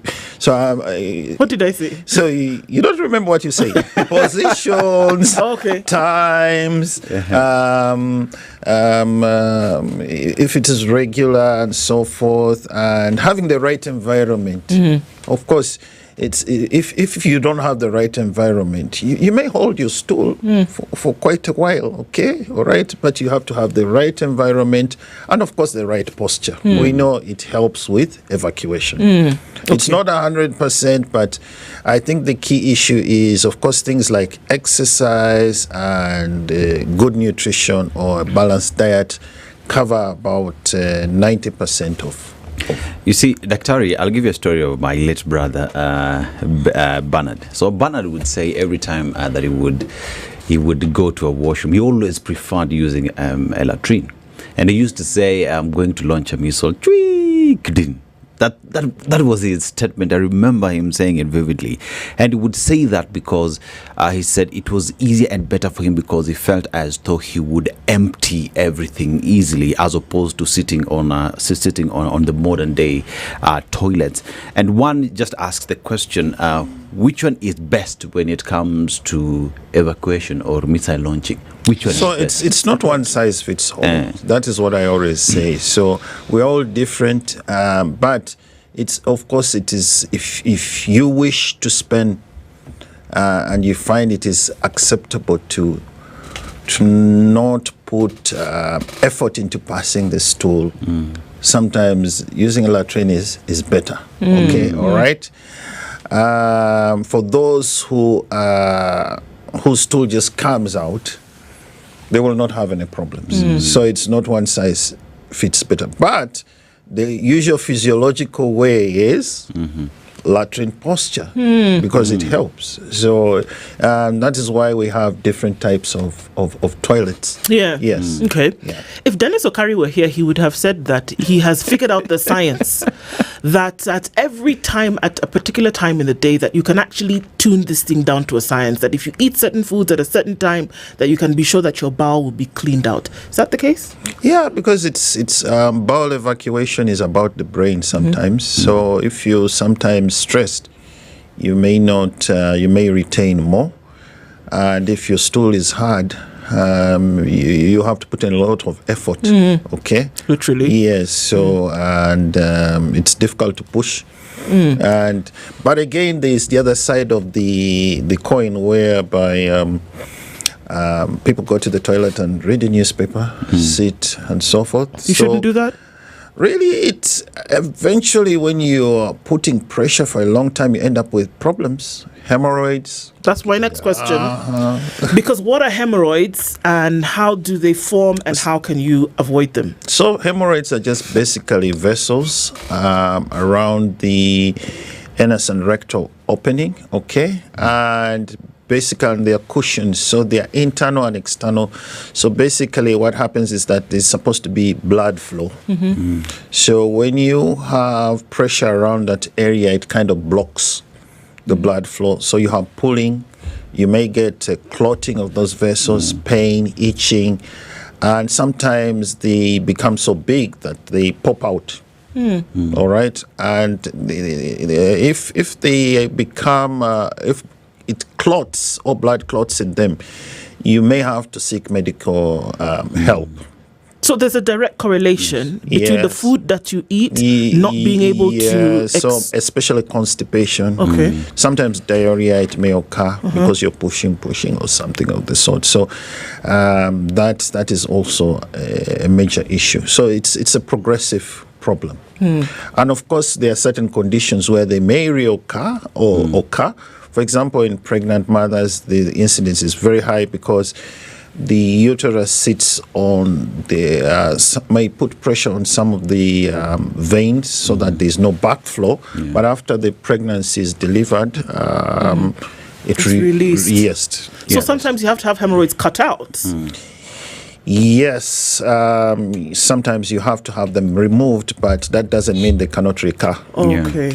Yes, because they are vessels, and sometimes a vessel may not be seen, but it may reappear if the pressure continues. You see, actually, one of the latest things that people do most of the time is the gadgets that we have on a daily basis. I have a phone, I'm going inside, I was watching a movie, or I'm catching up with my people, I am attending class, or I'm having a meeting, because nowadays we do them on Zoom, and someone decides to go with their phone and just keep on staring while doing their business. And one would say that has, over the time, interfered with the quality of or how this business is being done. So just what is your thought process on the same? Because we've been introduced to a lot of new things that you're taking, but perhaps we don't know the damage that we're doing on ourselves. So what would that be? I totally agree. It's just straightforward. We spend more time on the phone while we're eating. We spend more time on the phone while we're whatevering and so forth.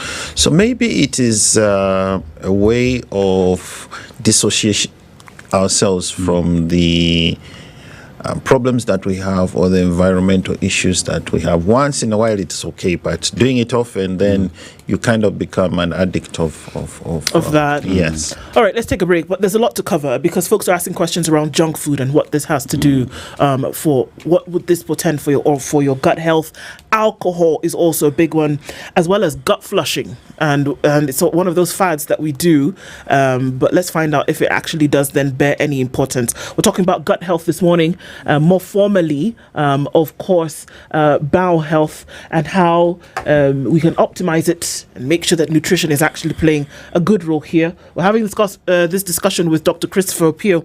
We'll come back after this a short break and continue with that. We'll take a look at weather and traffic, and we'll come back and talk about that in just a minute. It's 25 minutes to 8. It's Healthy Friday. Keep it here on The Situation Room.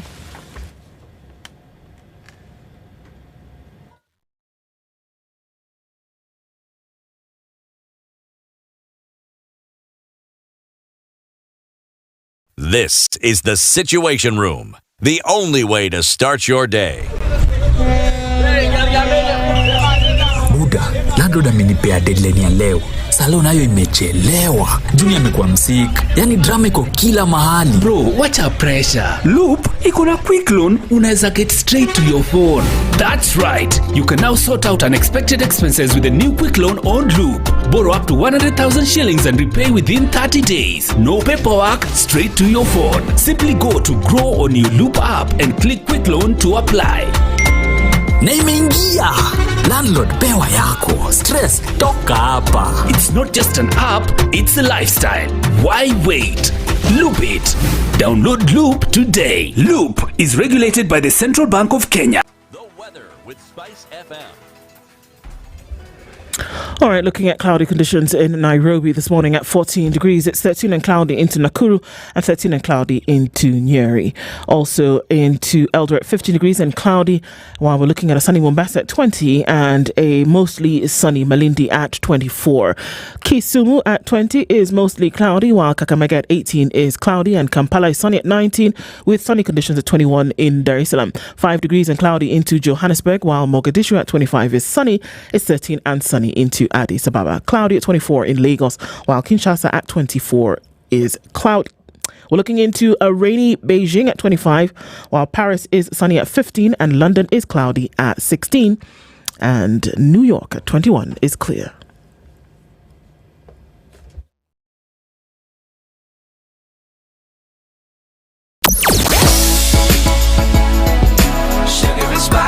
Alright, so traffic this morning, Friday, getting into the weekend. We know that really busy coming off of Jogoo Road, heading out towards Landis and then touching on Kamkunji at the roundabout. On the Thika Superhighway, not doing so badly as you come in through towards Survey. And Kiambu Road has a little bit of traffic also as you make your way through towards Muthaiga Square. If you're coming off of Ngong Road, you're doing okay, as well as on Langata Road this morning. Mombasa Road is not posing an issue here at all.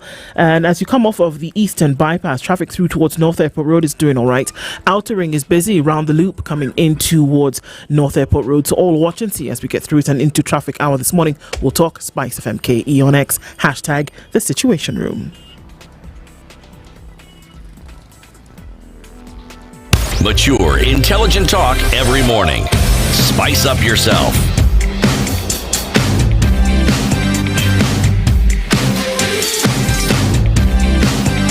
Mornings done right. 94.4 Spice this morning, and we're talking with Dr. Christopher Okoh as we look into optimizing bowel health. And I think this is interesting because before you had mentioned, Dr. that you can link, poor bowel health to mental health, and that certain things that happen in your body then will affect the way you think and function. And we don't take it seriously enough, probably to an extent. We put anything into our system and expect, look, see, the stomach is full and we're okay. But then now it leads us to two things. Junk food and alcohol. Does alcohol then affect the health of the bowel and that system? Okay, so which one can I start with? Junk food. So it's interesting that the human being can eat rats, cockroaches in time of famine. You saw when there was a war in South Sudan, what they were eating and so forth. So the body is highly resilient, but if there's too much of everything, it's bad. So what I just do advise, if you follow the rule of half the plate, vegetables and fruits, a quarter carbohydrate, a quarter protein, then you're good to go. And maybe 2 meals or 3 meals as you see fit. The thing about junk food, sometimes it's addictive. In terms of environment, in terms of situations, in terms of access, and sometimes it's also good to look at. And what happens is that we are being,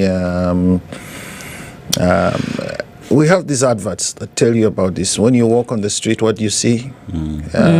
Junk food. And they are so nice pictures. Immediately, it hits your eye, it goes to your brain. You think you need something and so forth. It's the easiest. And usually, for example, when I'm stressed and whatever, what do? I say, oh, there's junk. Yeah. Run for it. My solution. Then you say, but eventually the problems pile up. Okay. Alcohol. Is it legal? Yes, it is legal. How people fail to ban it? Yes. There's the Prohibition Act in the US in the 1920s. They had banned it. Even other countries have tried. There are states in India where they have tried to ban it, but they have failed. Do we know that it causes issues? Yes, it does. Okay. How does it cause issues? It's a recreational drug or product, of course, and it's cultural. So wherever I come from, if you go and visit people at home, you start with a pot of beer and so forth. Some people will start with maybe get wine after or before and so forth. So it's cultural, so it's kind of difficult. The problem comes in when there is misuse. Okay? And when you start having misuse, you start having problems because you'll have change in bowel habits, you may have liver injury, you may have pancreatitis and so forth, and also your mental state begins to misbehave and so forth. And sometimes it causes a disorder in the system. It affects the normal flora, gut flora. And so you have imbalance between the good and bad bacteria, so the bad bacteria tends to take over. And you know very well the good bacteria through the gut modulates your entire being. We have a number of diseases that if you modulate the gut, we have found that it improves. For example, if you have irritable bowel disease, there's some evidence there. Certain diarrheas, it helps and so forth. Certain, even severe liver injury due to alcoholic hepatitis. It has been found that certain bacteria do modulate. So people have taken advantage of this and come up with prebiotics, probiotics, but it's all about making money at the end of the day. You can do most of this by sticking to a healthy nutritional diet and modulating your lifestyle. So, Dr. let's talk about something that is very common nowadays, and it's all about detox of the body. There is also the intermittent fasting that people undertake, and one would say one of the ways that has been working is blending things like spinach, drink that throughout the day. And many are saying, we can even say some of our viewers are saying it has worked for them. What would be your position on that, and how does that affect your bowel movement or just the quality of life that one enjoys? You want my heretic thoughts? Yes, I would say crap.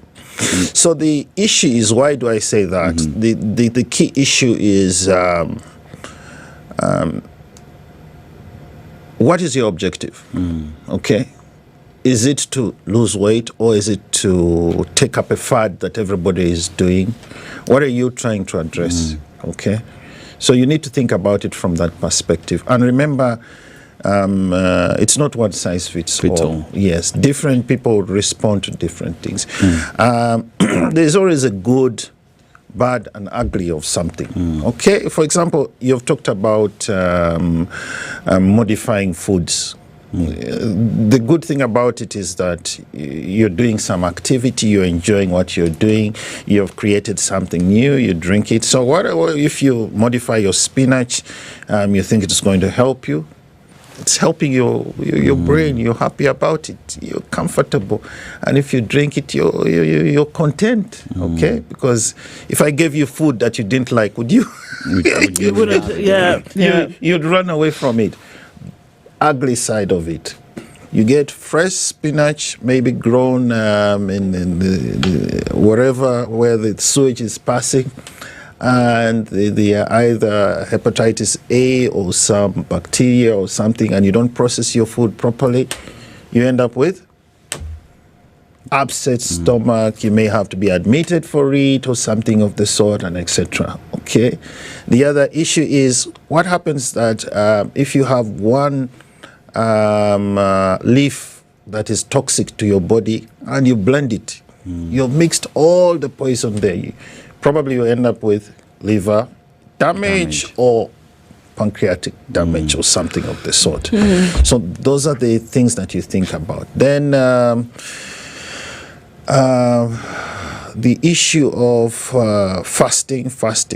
Yeah, intermittent or whatever the case may be. So the question, people need to understand that our bodies are meant to keep energy. Okay? So our bodies are meant to limit the amount of nutrition. But what happens after intermittent fasting? Are you going to do it forever? So you keep on going up and down. So you probably lose 1 or 2 kilos. Okay, all right. I would say, is that water, or is that the fat that you want to lose? But usually, most of the time, if you do it for a long time, it is maybe possibly fat, but I think it's more of water. So, and that is not really encouraging, and it's not good for your health. You may affect your kidneys, you may affect so many stuff. Then washouts. So why are you doing washouts? Is it because you're constipated? Or it's because you want your bowel empty when it's empty? Spring cleaning. Could you not spring clean with healthy diet? Okay. Yeah. So why should you go and push a tube and then do a washout? You feel fine, and then the next time you may actually get addicted to it. That is, and if we have individuals who use laxatives, there's what we call laxative misuse disorder or laxative abuse disorder. So these individuals cannot function without laxatives. And then you're scratching your head on how you're going to reverse that. It's a very difficult problem, and you can get the laxatives over the counter. They may come as nutraceuticals because there are two businesses. There's the pharmaceuticals, which are the kind of approved medications. Then there are in between, which are the nutraceuticals, which everybody, even you can make and sell on the whatever. But at the end of the day, what is the objective of the person who is selling it to you? Make money. Indeed. Yes. So, Doc, I'm hearing you say that a lot of things that we do is based off bad information and the wrong information. And one would ask then, with all these that we like, it's good when you hear it, when you have testimonials from other people that it has worked for them, but it is the wrong information to consume, which makes the case for more education and proper information being shunned out there. But then again, how do we ensure that happens? This is one of the ways, but then again, on a larger scale, how do we go about it? So it goes back to the people. It can come from the doctor. The doctor can just help, or the specialists can help. The way things are going to change, in my opinion, is I think the people need to make a decision. We just throw it out there and say, make a decision. It's like alcohol. So if it so happens that you are allowing or collecting money because one is selling and consuming alcohol, why should I not have access to health care regarding the same? Yes. So if I have a problem, because not everybody will have a problem, people should be supported to work through that, okay? And I think one has to come up with groups, because leaving it to government or to the institutions, it has failed. It's not going to go, because if I would ask you for your health, how often have you subscribed to, yes, you subscribe to SHA, but how often have you used SHA? Once. Yes. Are you entitled? Yes. And what have you done for an alternative? You have an alternative insurance, because see, this one will not take care of that. So primary health care is important. Education, starting at primary schools and going to secondary schools, those are things that I think are important. So if we can, churches, opportunities, like corporates, you come up together and say, have a cooking class, have a cooking competition, have this and that, can make a difference. Yes. Okay. So what exactly, this irrigation thing, because just like you said, with irrigation and laxatives, it's used a lot by people. So, okay, I'm feeling a certain kind of way, flush it out, and then suddenly you see your skin start to glow, your hair starts to grow, your nails are stronger, all these things happen, you feel better, you have more energy. Is it a myth, or is it actually true? And then what happens during irrigation of the bowel? So, it's kind of, I would say, something that has been ongoing since the times, since before independence, okay? So, but the problem is that everything has its good, bad, and the ugly. And if we look at the ugly side and the bad side and the indications for irrigation, I would stay away from it. Okay. Because when things go wrong, you could have bowel perforation, you could have introduction of you may use wrong water, okay? You may have, or whatever they're using for, whatever you usually use water, you can have water intoxication if you have kidney impairment and so forth. So yes, you may have a washout, but again, the other side is it washes out the good bacteria. So you're basically in a cycle of no return. So it's like either taking alcohol and misusing it, or when you have your exposed to, say, cocaine in a party for the first, it sparks off something and goes into a cycle. So I would strongly advise avoid that. Use other options, and I think those options work. But again, people, it's like alcohol. I can tell you not to drink, but if you decide to drink, there's nothing I'm going to do. Yes. So Doc, let's look at, in terms of the bowel issues that we have here as a country. You as a practitioner, how do the numbers look like? Are there warning lights flashing that things are getting bad? Or are we heading there? I think we have described, because you have already said it. We're getting there. We're getting there. It's already there.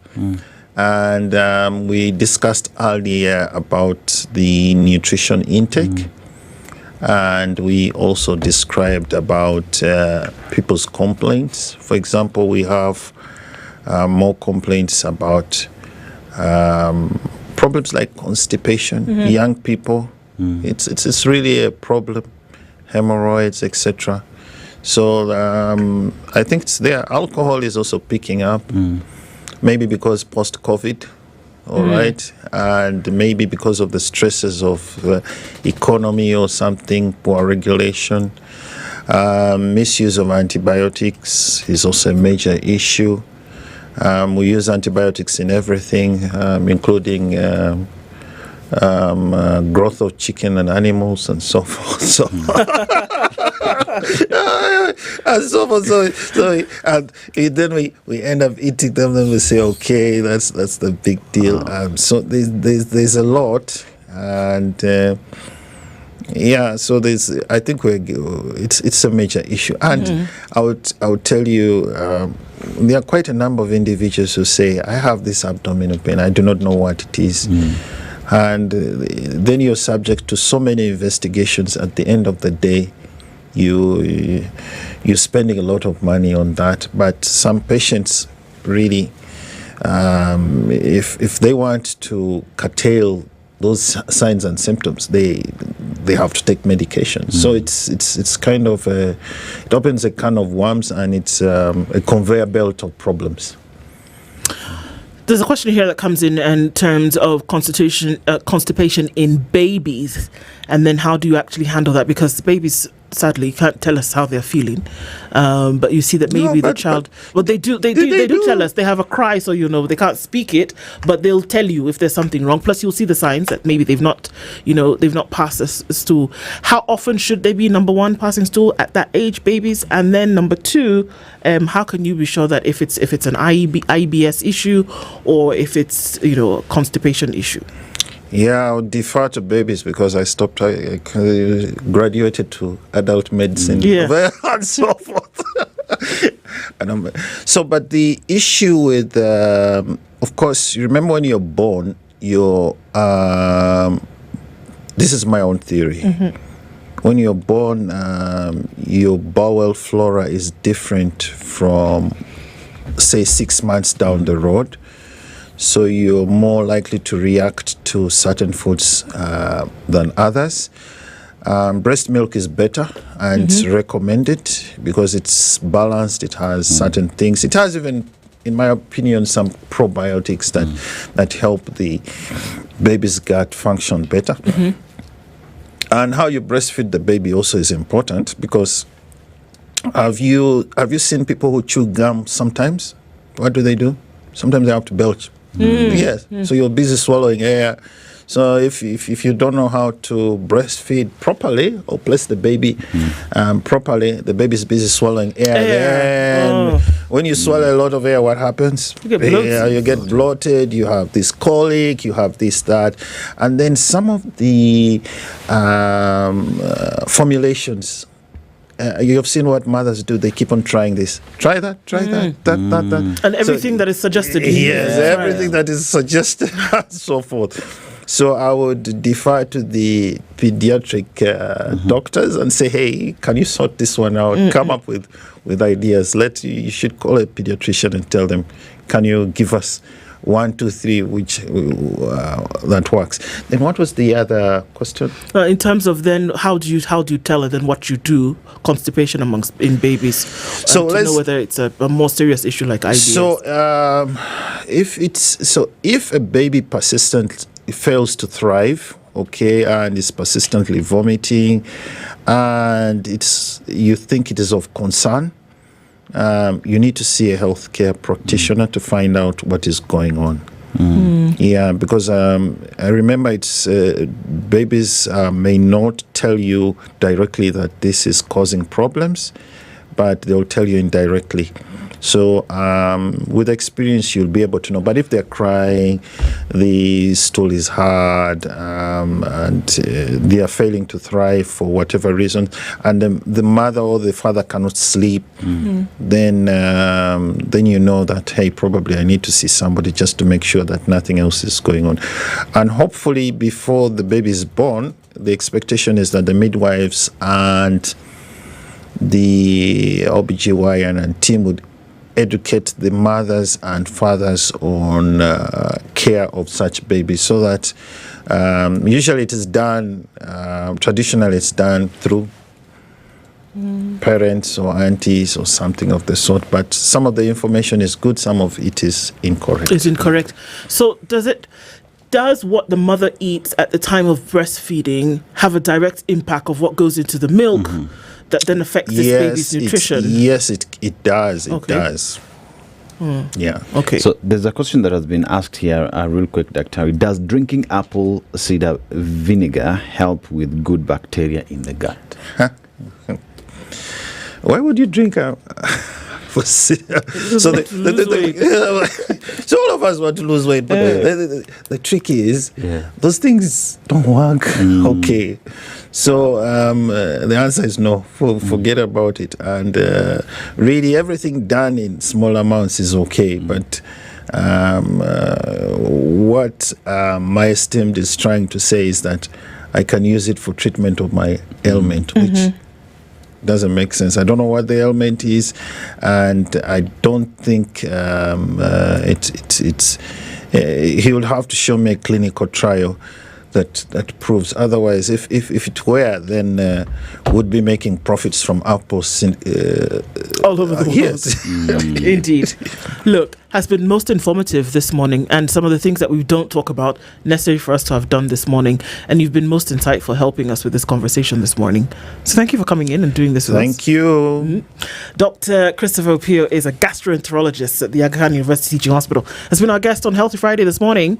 So you've learned one thing or two. That's great. Continue with conversations after this. It's 8 a.m. Au revoir. So I hope you've learned something.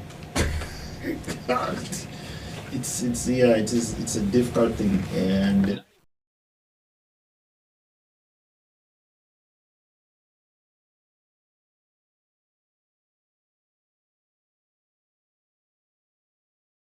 This is the news wire. I'm La Obog. AMREF Flying Doctors has confirmed that medical personnel on the ill-fated aircraft were going to pick up a patient for medical evacuation from Somalia. Speaking at a press briefing, AMREF Flying Doctors CEO and Accountability Manager Stephen Gitau said the patient was a critically ill child who needed to be airlifted to Nairobi for further medication.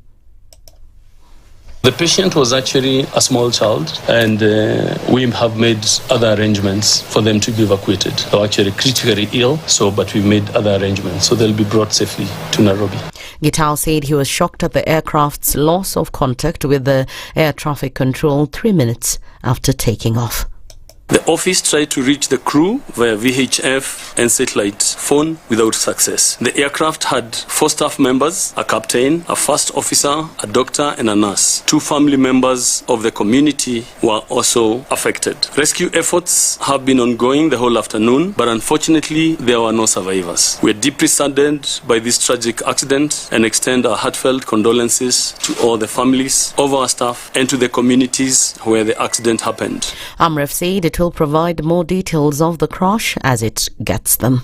The search is ongoing as we speak, and we are waiting for the official communication on what is recovered at the site. At the moment, we have no information on what has been recovered from the aircraft. We're working closely with the relevant aviation authorities and emergency response teams to determine the cause of the accident. Security personnel and investigators are currently at the crash site, and we will await the official findings before commenting further on the circumstances.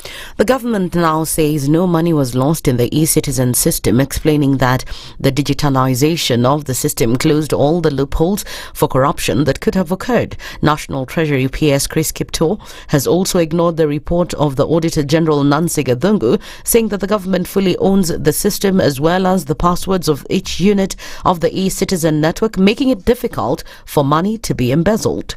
The e-citizen platform is owned by the government of Kenya as guided by the handover agreement signed between the vendor and the 3 principal secretaries, that is for the State Department of Information, that's State Department for ICT and Digital Economy, State Department of Immigration and Citizen Services, and the National Treasury in January 2023. As per the agreement, the vendor agreed to completely and unconditionally hand over the e-citizen platform to the government of Kenya. The handover entails the following action points.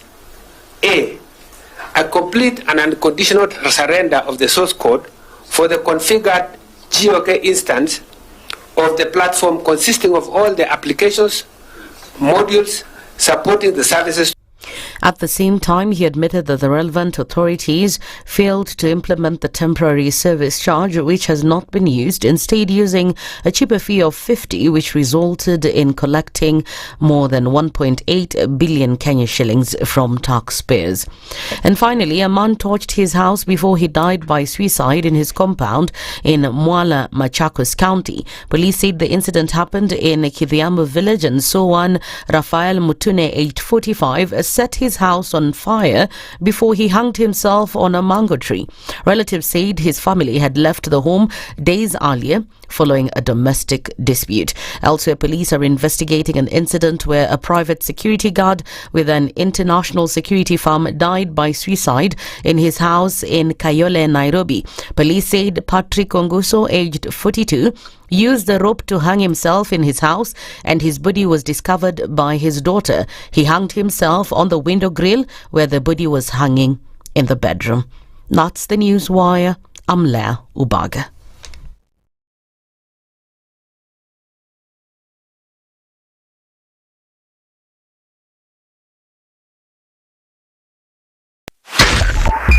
.5 Spice FM, Kisumu. If we just gloss over issues and hope that time heals, then we might find that in generations to come, we might be back at the same situation. And the whole thing is born of stolen elections. Spice. When it comes to the decisions you make, you must be independent. There's no way you can allow one institution to dictate to you how you're going to conduct your operations, how you're going to decide cases. It's a no. When you weaken the institution to the point where they cannot take action, then you realize that politicians have to come up and now start dealing with the issues. That conversation has to die. Our politicians do not like the hard stuff. We must insist on the path of doing things right, whether popular or unpopular. Money changes hands.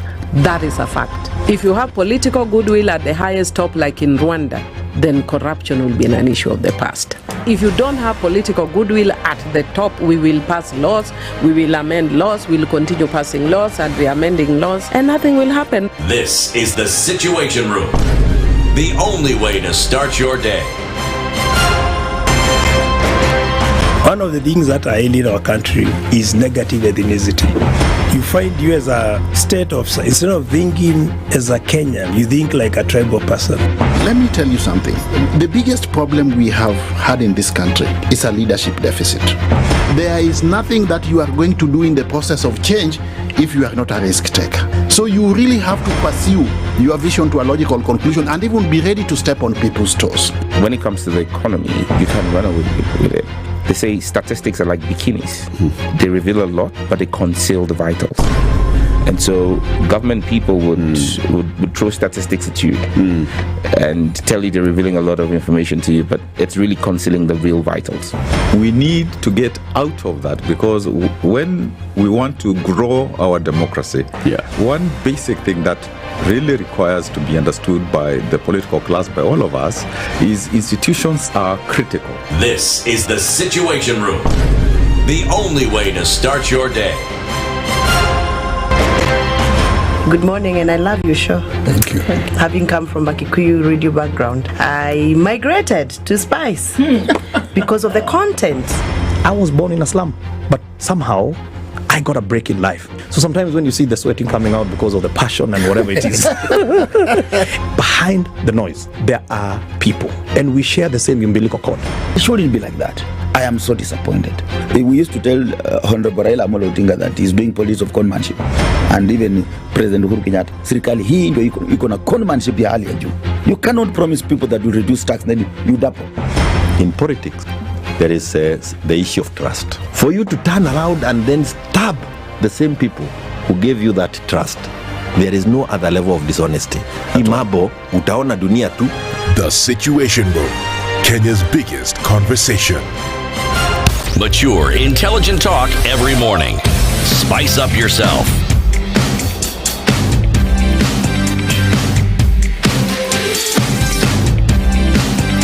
Mornings done right. 94.4 Spice FM, Nairobi. It's 8 minutes after 8 o'clock. This is the 9th of August, and we're looking into conversations that we need to have this morning on the Situation Room. Dennis and Ndu with you today. Our live streams are still up on YouTube, Facebook, and on X. Our audience on KTN is here, and we continue with these conversations this morning. After you tell us why important for us to keep connected, Dennis? Yeah, it's important to connect to the Safaricom Home Fiber Internet simply because of the fast speeds. We're talking about 25% discount for the new subscribers. And that notwithstanding, remember, once you subscribe, what are you getting? Free router, free installation, and free maintenance. And even when the internet goes down, what else do you get? 5GB free data that you get to use to maintain your quality of life. These, as well as when you get these internet, what are we talking about? Reliable speeds. And with these speeds, what are you able to do? Stream, Zoom, music, movies, and everything good that you need for you to be able to enjoy internet. I see Bishop looking at me and smiling. Yes, that is what Safaricom gives you. And for you to get there, it is star 400 hash, or go to my Safaricom app for you to subscribe yourself. Remember, this offer is valid to all the new customers and started on the 1st of August, continuing all the way to the 31st of August. Safaricom says, feels good to be home with Safaricom Home Internet. Absolutely. Feels good. And even as we're looking at other things, when you think about your money and what it does for you, let's face it, there's never been a better time to take full control of your financial future. So when we say now is the time for wealth, we're not just, saying something that sounds nice. We're not throwing around a tagline. We're talking about being deliberate with your money, your goals, and your legacy. Standard Chartered Priority Banking offers a comprehensive approach to managing your finances, meeting both your current lifestyle needs and your future aspirations. So whether you're thinking about starting a portfolio or streamlining your assets, the advice is personalized, it's strategic, and it's tailored to where you are in life today. Not where you might be tomorrow, where you are today and what you can do with it. And I get it. When you've worked so hard to build something, trust and security become everything. You want a partner who's not just competent, but one who's consistent, someone who protects what matters and helps you grow it. And that's what you get with Standard Chartered. A solid, trusted partner who understands wealth isn't just about money. It's about the people, values, and futures behind it. So today, what we need you to do is email wealth.ke@sc.com. Begin your journey, because your time is now. And it's time now for us to have a conversation about things happening in the country. Joining us is the chair of the Ethics and Anti-Corruption Commission, Bishop David Oginde. Good morning. Good morning. How are you doing? Very well, thank you. You're well today? I'm well today. Fantastic. I notice the emphasis on today. Yes. Yes. And we'll probably talk the reasons as to why we emphasize on today in just a little bit. But thank you for taking time out of your morning to join us today. Certain things that we're going to be looking into. Thank you. Do us a favor of interpretation. We go around the African continent every week, as you know. We'd like to hear interpretation of the proverb that Dennis will share, and he'll tell you where it's coming from. Yeah, and we are in a country that one would say is young in terms of when it got its independence, and that we talk about 1994, and it is not Rwanda. We're talking about a country in the South Africa, the Rainbow Nation, a beautiful country, but whose history is one that is full of tears and pain. Talk about the apartheid era and also the massacres that happened in the country and how that changed the trajectory of the country. But then again, look at its economy, one of the biggest economies in the continent. Unfortunately, they're still struggling with things like power, steamer, shida sana, but they continue to push either way. But let's go to the proverb, shall we? You add what you do, not what you say. You add what you do, not what you say. How would you interpret that? Very good one. Very good one. So, I think it's similar to what has also been said, talk is cheap. Anybody can say anything, and anybody can declare anything. But it's only as we look at your life over a period of time that we'll really know who you really are. And as a person who does leadership training, it's what we call credibility. Credibility is not declared. I can't say, I'm a very credible person. It's you people to decide whether I'm a credible person or not. And you can't declare me credible on the first time we meet. It is watching my life over a period of time that you then determine whether I'm credible or not. So that, in my view, says exactly what you have said, that I am what I do, not what I say. What you say. There you go. Yeah. Well put, well said. It is us to tell whether you're credible, not you to tell us. Hey. No. Yeah. We'll tell you. I pray you will. You'll hear it for sure. So, this is interesting because the last week, Bishop Oginde, you were at State House. You were handing over a report to the president. And then thereafter, we saw the report coming out from the EACC in terms of the corruption index for the country, where several institutions were named as the most to the least, where groups of individuals, interestingly enough, journalists were put into that group. But I mean, from A to Z, we looked and we saw the numbers, we saw the percentages, and we talked about the report, essentially, which we've been able to look at from beginning to end, talks about, you know, where Kenya is at the moment when it talks about corruption and ethics. And so certain things have happened, and more reports, more and more analysis from this report continues to come out. But before we get into some of the nitty-gritty, what is the significance of presenting or tabling this report before the country as the EACC and making that known? Oh, thank you. First, just a small adjustment to what you have said. I was not in State House. Not in State House, I beg your pardon. To present the report. When I was in State House, we were, the president was signing the conflict of interest bill. You're right, I beg your pardon. So that's what took me to State House the other week. This week, we had a launch of the corruption survey.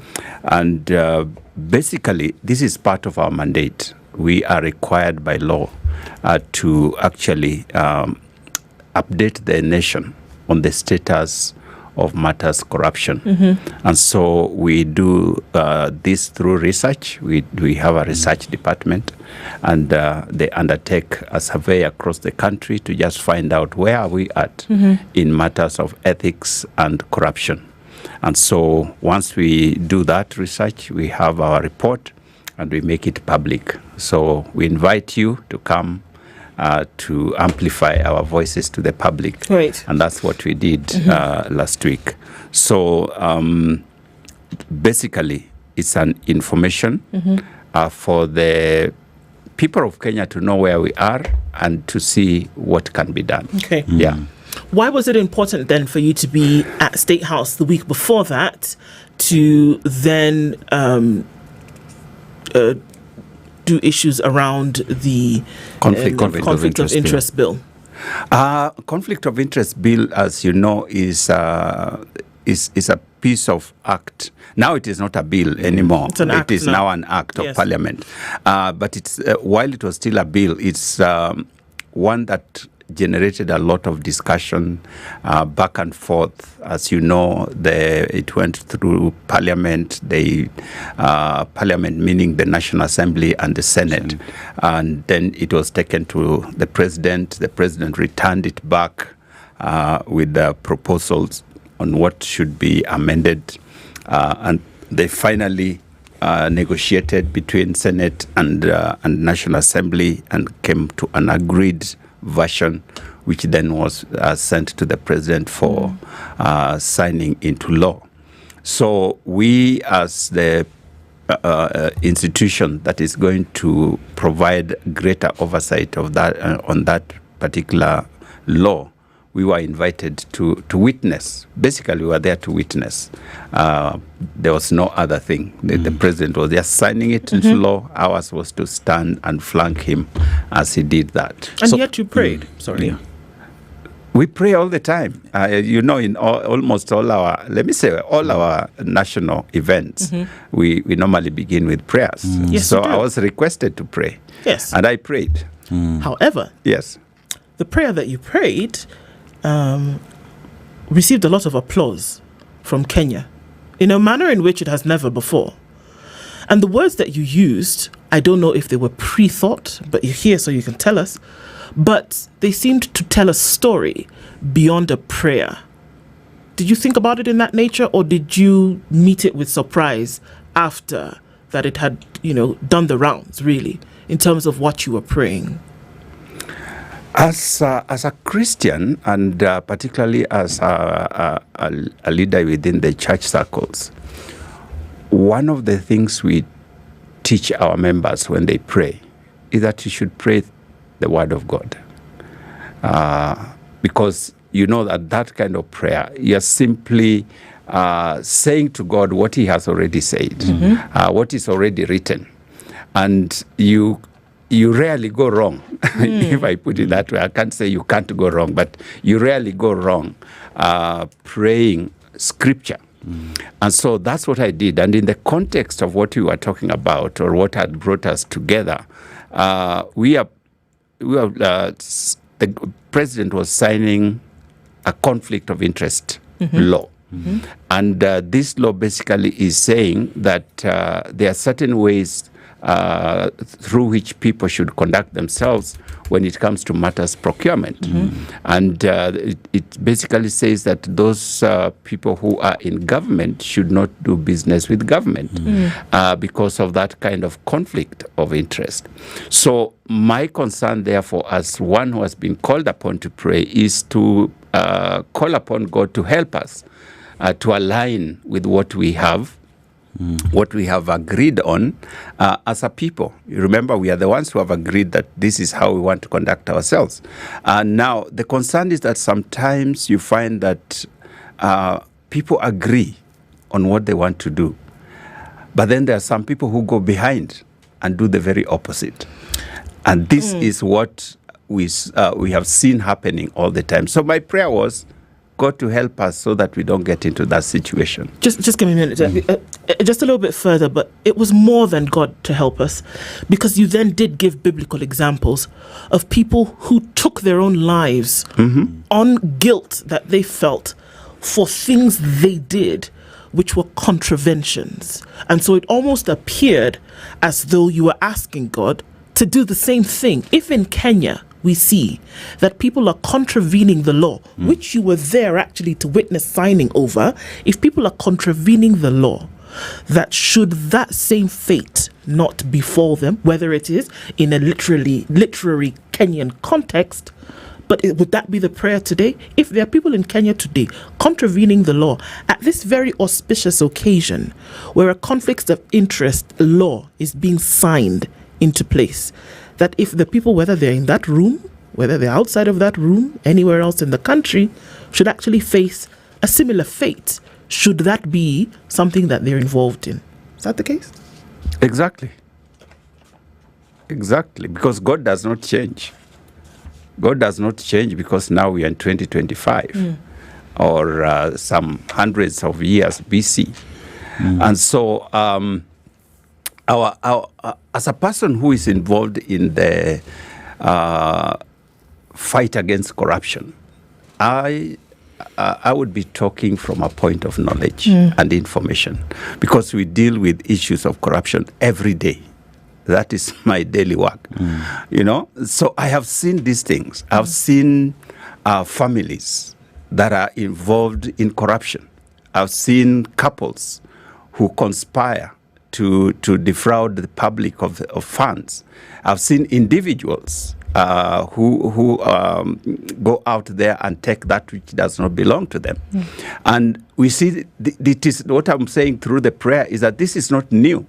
We have similar situations in the Bible where families were involved in corrupting the system that was put in place, where couples were involved, where individuals were involved, and they faced the consequences of their actions. And in those particular cases, God brought judgment upon them through the leaders of the time, and they faced the consequences. So what we are saying is, we have got, as a nation, we have got to that place where corruption has become a natural thing. It has become like a normal thing. And even as ordinary citizens, we seem to celebrate the corrupt. We seem to celebrate people whose wealth we cannot explain. They cannot explain to us how they came about with this. So if we are calling, if I'm called upon to pray, I'm not just going to say a prayer. I'm going to pray. And I'm going to pray that God intervenes, because that's what prayer is, that God intervenes in this situation. So that is all that I did on that particular day.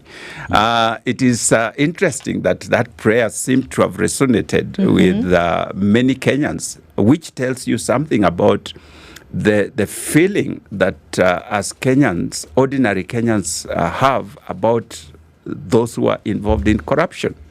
And so, personally, there's a sense in which I'm happy that people say amen to that prayer, because that amen simply means I agree. I agree with that prayer. So it was surprising that many Kenyans agreed with that prayer. And I would ask that we continue to pray that kind of prayer, because we need God's divine intervention, even as we do that which is our part within the legal system.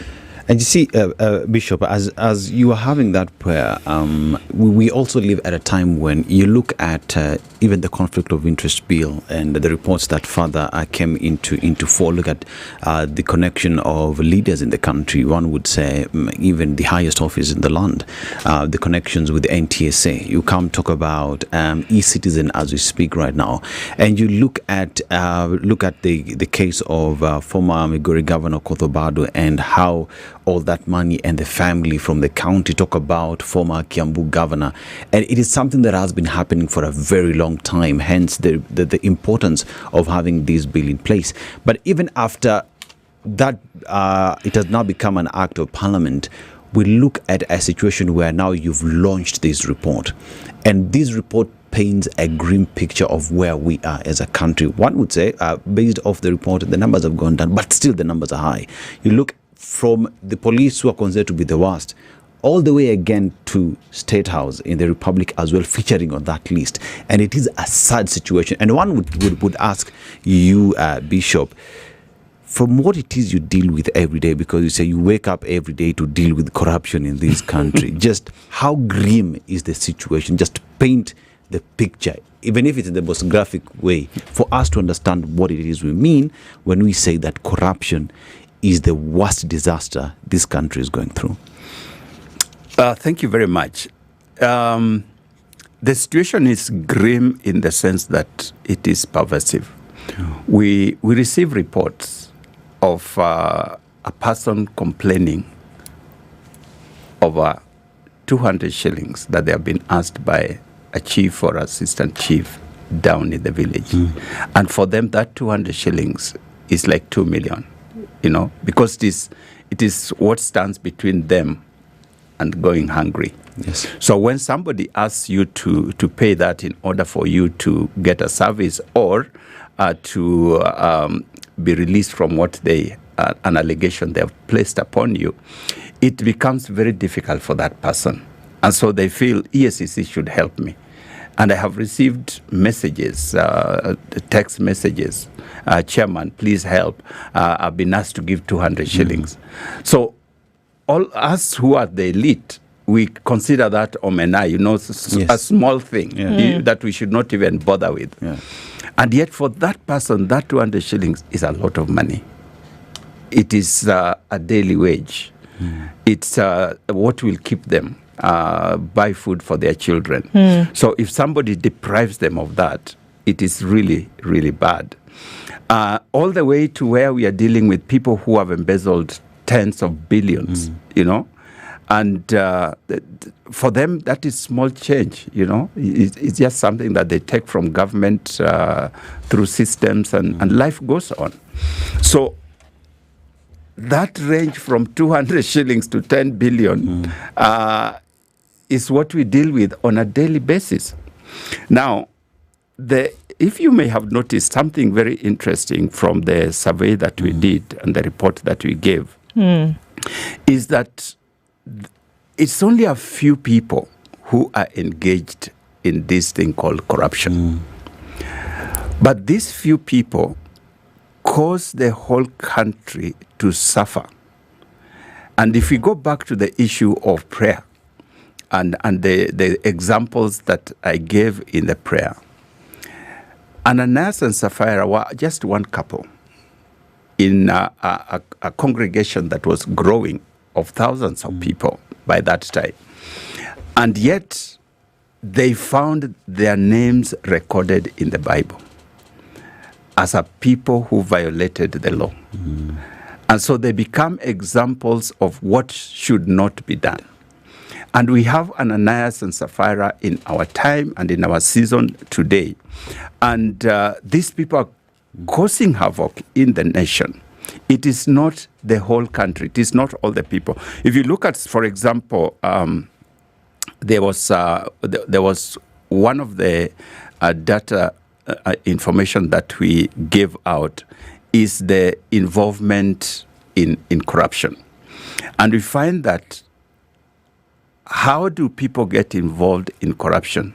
They are asked or demanded, where you go to an office and somebody literally says, you need to give me this so that I can process your papers. Or on the road, a police officer stops you and says, Asa, and they will not let you go unless you give something. So that is demanded.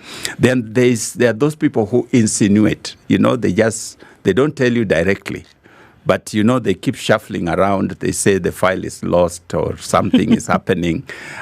You are the one to interpret that you need to facilitate that process so that you get what you need. Then those people who offer, they go to the office and they have already made up their mind that unless I give something, this thing will not be processed. So you may not ask as an officer, but somebody say, nifanyie tu nitaona vile nitakusaidia. So we help each other. So when you look at the data there, then there are those people who just go and seek services and get services without being asked, offering or anything. Now, it is very interesting that according to the report we have, 69% were neither asked, nor offered, nor insinuated. In other words, they just did their business and it went well. 69%. 18% were demanded, experienced a demand, where it was demanded of them, you have to give something or you won't get. 10% are people who felt that somebody is asking, but they are not asking directly. Then only 0.9, less than 1% offered to give. When you look at those figures, what, in terms of interpretation, what it tells me that is the majority of Kenyans actually do not engage in corrupt practices. That's what it says, 69%. The majority of Kenyans. But this small percentage here is the rot that is messing up our nation. And these are the people that we really have to deal with. So there is a perception, and it is a perception, that Kenyans are corrupt. But if you look at the majority of Kenyans, we are not corrupt. And that's why I think people resonate with the idea of fight against corruption, because they can see that there are few people who are cutting away a lot of money. And I think lot of money. Isn't this the problem, Bishop? That is the problem. Whereby you can see that there's a large percentage of Kenyans who probably wouldn't get involved in these things. There's a smaller number of people who are getting away with millions, billions. And so the question is, what is being done about it? Number one, does the EACC have the capacity to actually deal with this? Sometimes the words have been used that, there's a lot more bite, there's a lot more bark than there is bite. For goodness sake, we have members of parliament who were charged, went into court, who were then found guilty and sentenced, and we still have them running for and winning elective seats in Kenya today, serving today. we have cases very clearly where there are issues, and somehow we're able to put people back on a ballot, and we have a functioning EACC. So the question is, in as much as there wouldn't be much of an appetite for Kenyans to engage in corruption, there are a few who are engaging. Is the appetite to actually deal with these cases just as strong? If I ask you, who puts the member of parliament in parliament? Kenyans. What do you want EACC to do? To go and stop them from voting? EACC has already said this guy is corrupt. Taken him to court. We have taken him to court. He has even perhaps been prosecuted, or the case is ongoing. He goes round, I find his name on the ballot, and you go ahead and vote for him. And then you turn around and blame EACC? It doesn't make good logical sense. Kenyans, and I have said this before, love corrupt people. We do. How do you arrive at that? By just what we are talking about. You and I go to the ballot today, you will not even get 3 votes. I imagine. Maybe 1.5. Maybe 1.5. And the half could be somebody who was not sure. Do you get it? Yeah. But a corrupt person goes into the ballot and they win elections. Who has put them in the parliament? The same Kenyans, soon after the elections, after we have chosen our people, we go around and say, oh, these people, oh, these people, oh, these people.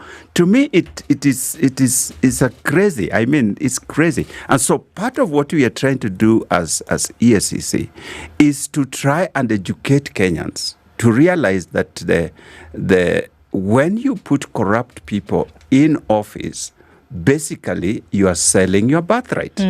That's what it means. And I think even in this studio, I have said it before, we have not yet made a connection between the money that is stolen by the corrupt and the poor services that we receive.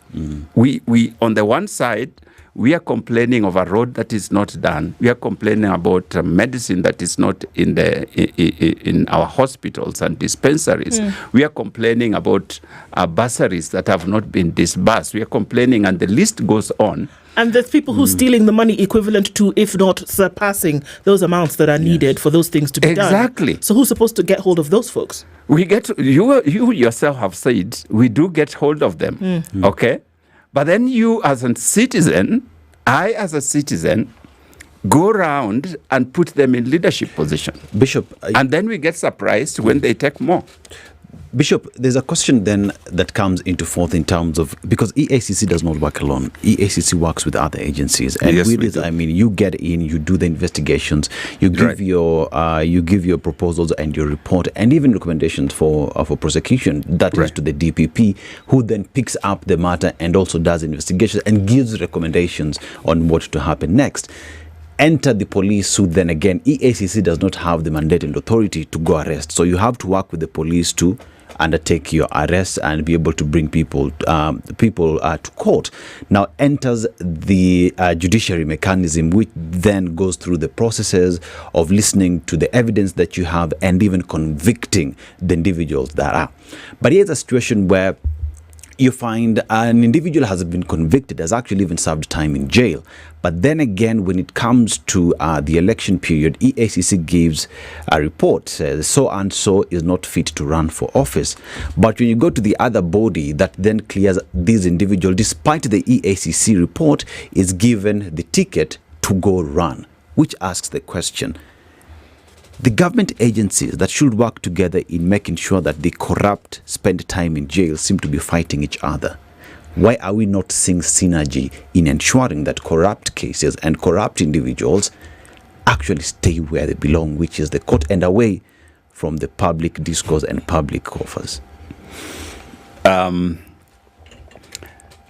law on the punishment, the legal framework, let me say, on the punishment of a person who is alleged to be corrupt, has a very high threshold. For you to get to the place where you finally get yourself in the coolers, it is really some work done. Take, for example, the election process. The law in the Constitution provides that until you exhaust all the legal process, you are cleared to run. So even though we will present the names of these people to IBC actually cannot stop a person unless they have gone all the way to Supreme Court. Now, we are the ones who put that law in place. We Kenyans voted for the Constitution. That law is in the Constitution. So if, for example, we get a person, successfully investigate, and we are convinced that this person is as engaged in corruption, we present that person to DPP. The DPP is convinced that this is true, takes them to court. All corruption cases start at magistrates level. Okay? So the magistrate is equally convinced that this person indeed was engaged in what is said to have happened, and they are convicted. That person then appeals to the High Court. The High Court is convinced. That person appeals to the Court of Appeal. The Court of Appeal is convinced. That person appeals to the Supreme Court. That period can take up to 10 years. In that time, that person will have served their term if they are members of parliament and completed and ready to run for another, you know? So that is, unfortunately, and for me as chair of EACC, that's an issue that I've raised several times. Our legal framework is not designed to punish corruption. It is not. All right, let's take a break at this point. Legal framework having not been designed to take care of corruption, so then one would say, is it time for an imagining of reorganization or that legal framework? Yes. We'll come back and discuss that. We're having a conversation this morning with the chairman of the EACC, Bishop David Oginde. We'll come back from this break and continue with that, because then is it time to reorganize things? And what are we looking at then when the calls for, if corruption is the one thing that needs to be taken care of in order to then imagine some kind of development politically, economically for the country, then perhaps it's time for a reimagining, of a redesign. At 19 minutes to 9, we'll be back after this.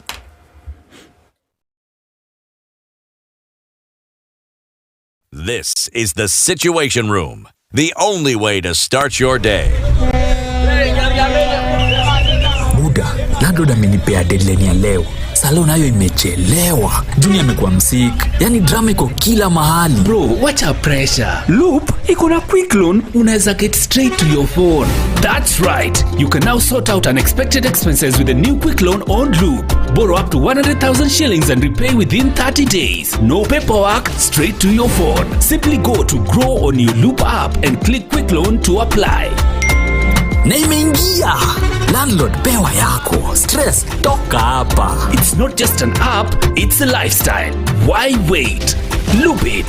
Download Loop today. Loop is regulated by the Central Bank Mature, of Kenya. intelligent talk every morning.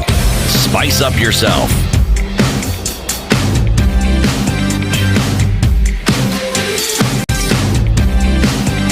Mornings done right. 94.4. It's now about 18 minutes towards top of the hour. Bishop David Oginde is here with us this morning, the chair of the EACC, looking at several things.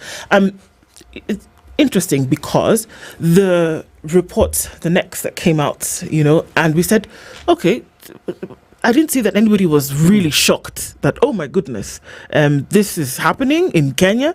It just seemed like it was a reaffirmation of what folks know to be the case, but also born with a hope, you know, that some of these things will start to change, that you see a reduction or that you see then an absence of such things, which is linked directly to what you said just before we went to the break, that there is no framework, or rather there's nothing to actually deal with this? Because, and I have to ask the question, why? Is it because it was never expected that it would happen? Or because it is so entrenched in the way of doing things that it was never imagined that you needed to have a framework that would deal with this thing completely? That in other jurisdictions, it is so frowned upon that we saw a case as simple as when a particular female leader was leaving an office and there was a problem with a tea kettle that she used to use in the office. It was missing at the end of her tenure. She was going to leave in about 61 days, but she left at that point. Sounds like it's strong with hyperbole, but she said, you know what, there cannot be anything that me attached to anything that would seem as a loss. And so she left. So are we saying that there's no framework that makes this thing so unpalatable? There is no framework that deals with this thing, and so there needs to be a reimagining for a redesign of this framework? Very true. So when we talk about the legal framework, because I was responding to what Dennis had asked, when it comes to our legal framework, we have put the economic crimes, at a very, very high threshold. The burden of proof is not on the side of the person who is alleged to have been involved, but it is the prosecution to actually prove beyond reasonable doubt. And corruption is not as easy to prove beyond reasonable doubt. Any little thing, and that case is dismissed.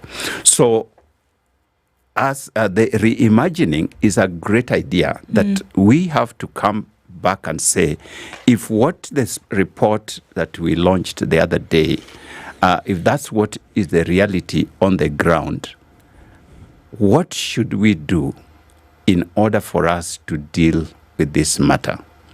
It is not going to be one person caught here and another one caught there by EACC. It has to be a whole nation approach where we say we are tired of this thing. Look at how we dealt with COVID-19. Yes. If we had not taken the measures that we had taken, like the CS then said, Mutai Kagwe, this thing would have treated us abnormally. But because it was a whole nation approach and where the members, the citizens of this country cooperated in whatever the government instructed, we are still around. We lost a few people, but compared to what had happened in other jurisdictions, we would say God was really gracious to us. But we actually followed instructions. When the government said you're not traveling up country, we didn't travel. I know a few people, like we said about Ananias and Sapphira, still sneaked behind because they wanted to, for whatever reason, that's the joy of going against the law.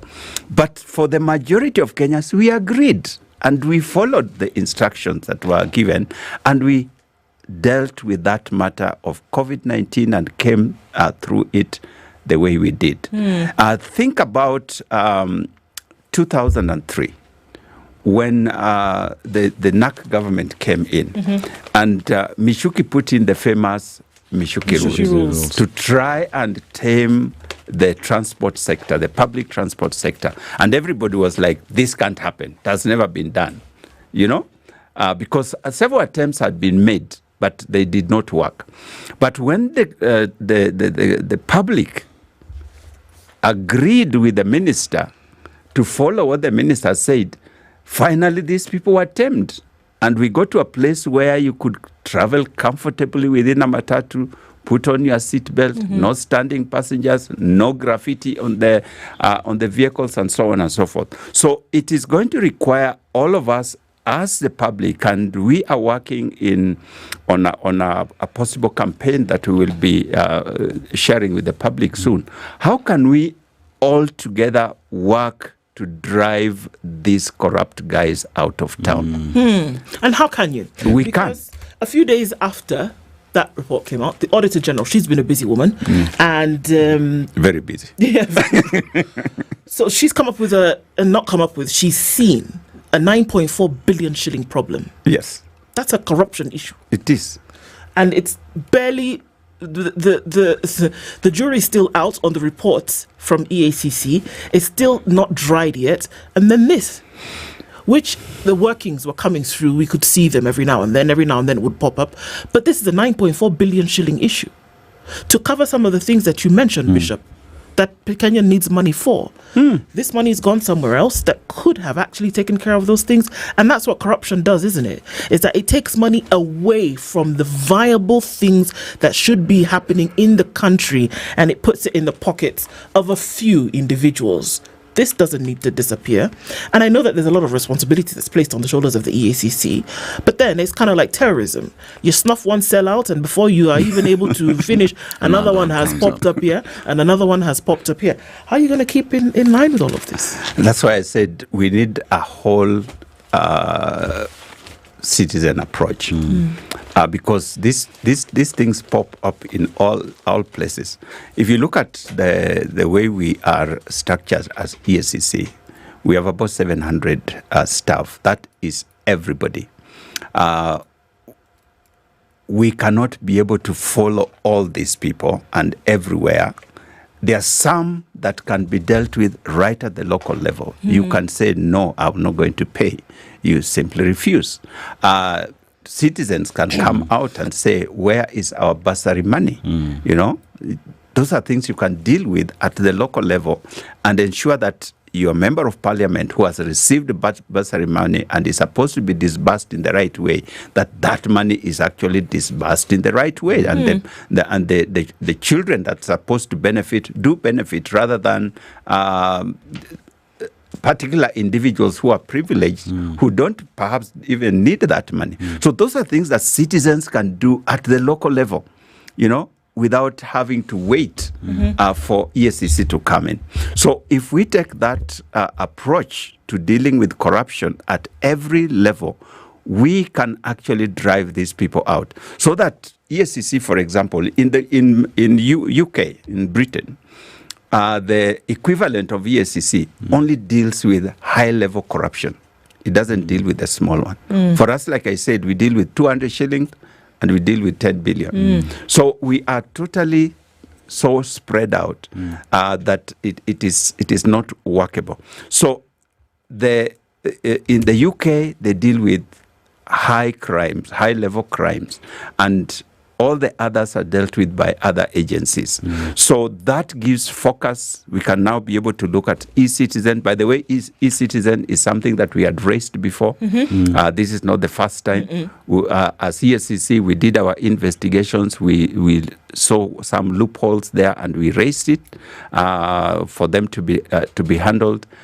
We are again looking at the same thing to just try to see whether these allegations are true, because as of now we can only say they are allegations until we do our investigations and actually find out facts and figures that we can work with, and that is something that we are seized of and we are pursuing. So, Bishop, let's talk in terms of political goodwill in dealing with corruption in the country. So here we've established that when it comes to prosecuting the corrupt, now the threshold pretty much is moved to the investigating authorities to prove beyond reasonable doubt. How about then through different agencies, the EACC, to come up with say a proposal or a bill, talk about EBC with a bill that would then transfer that threshold to the suspect to convince the court that they are free. That's one point. And then again, let's look at the political goodwill in dealing with corruption in the country, because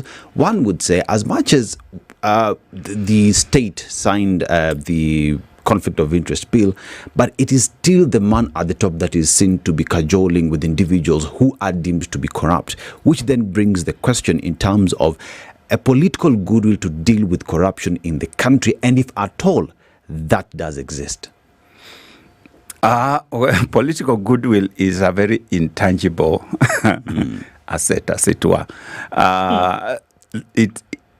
You cannot tell what this political goodwill is.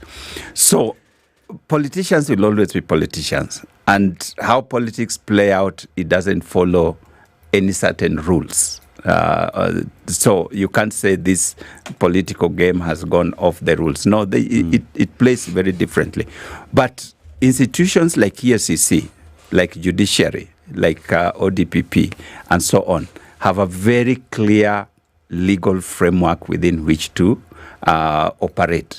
And so we cannot follow the political things. We follow the law. We follow what the law has, what law has been put in place, and if it leads us into a political room, we will follow it right there.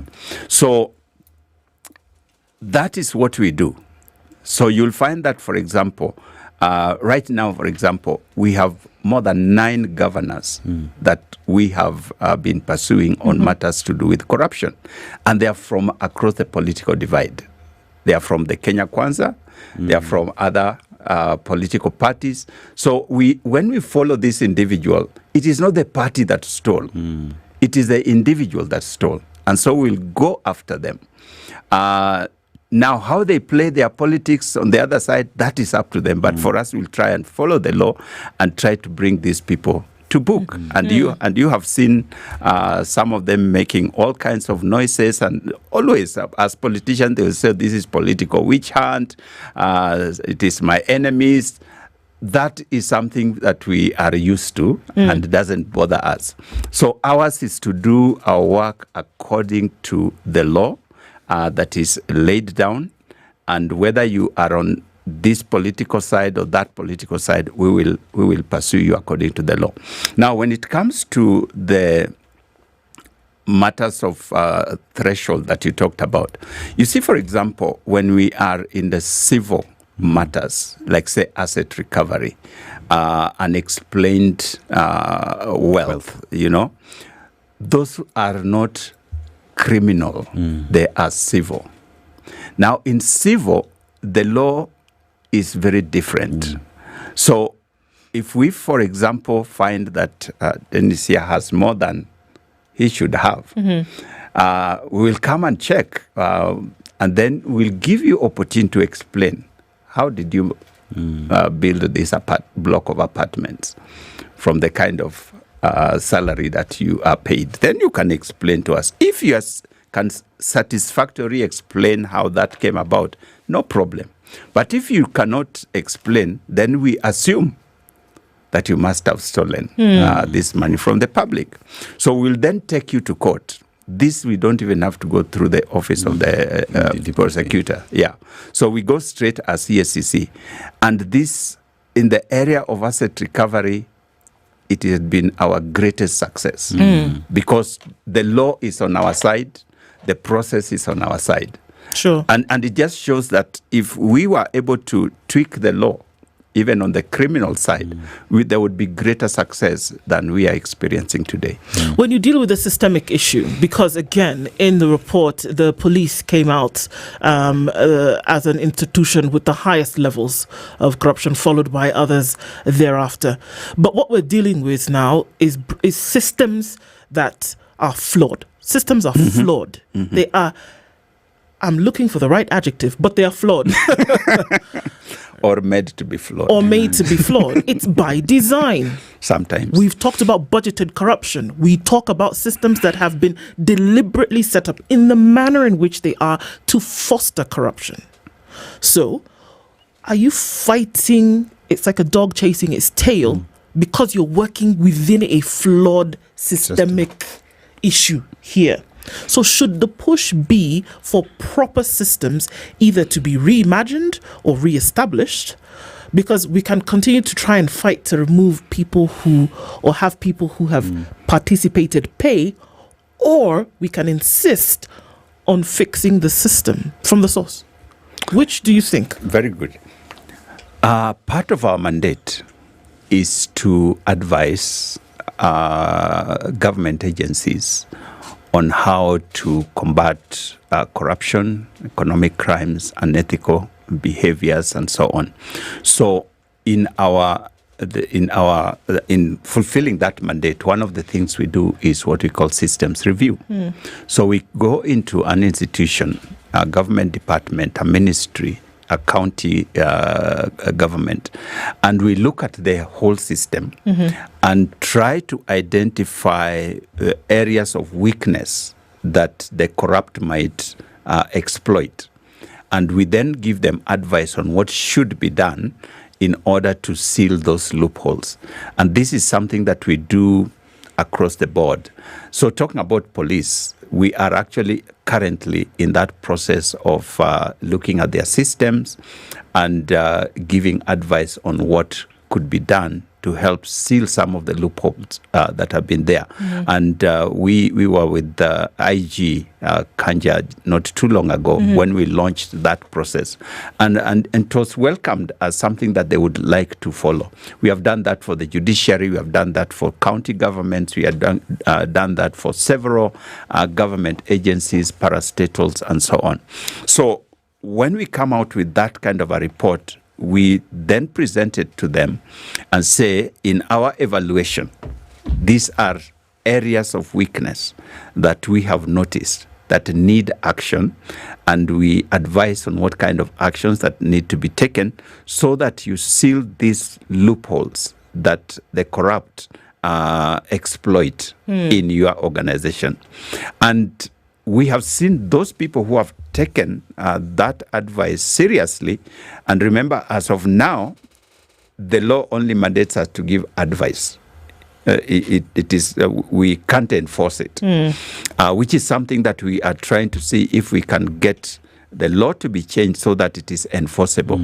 But as of now, we give advice. And what we have seen, those entities that have taken that advice seriously, we have seen significant improvement in their operations. So these systemic problems can actually be mitigated if the leadership within those entities are willing to take the advice of the commission and or are willing. By the way, some people have refused. Some entities have simply refused. When we come to them and say we would like to do this systems review, they just say no. We're not interested right now. We are not interested for now, and we can't force them. That's why we are saying if the law could be changed so that that is enforceable, perhaps it could help. But we do that in order to prevent corruption. Bishop David Oginde is the chair of the EACC, has been with us this hour. That's why it's called the fight against corruption, because it still continues. It continues. Thank you so much for being here this morning and for sharing those insights with us. Those conversations continue at 9:01. Good morning.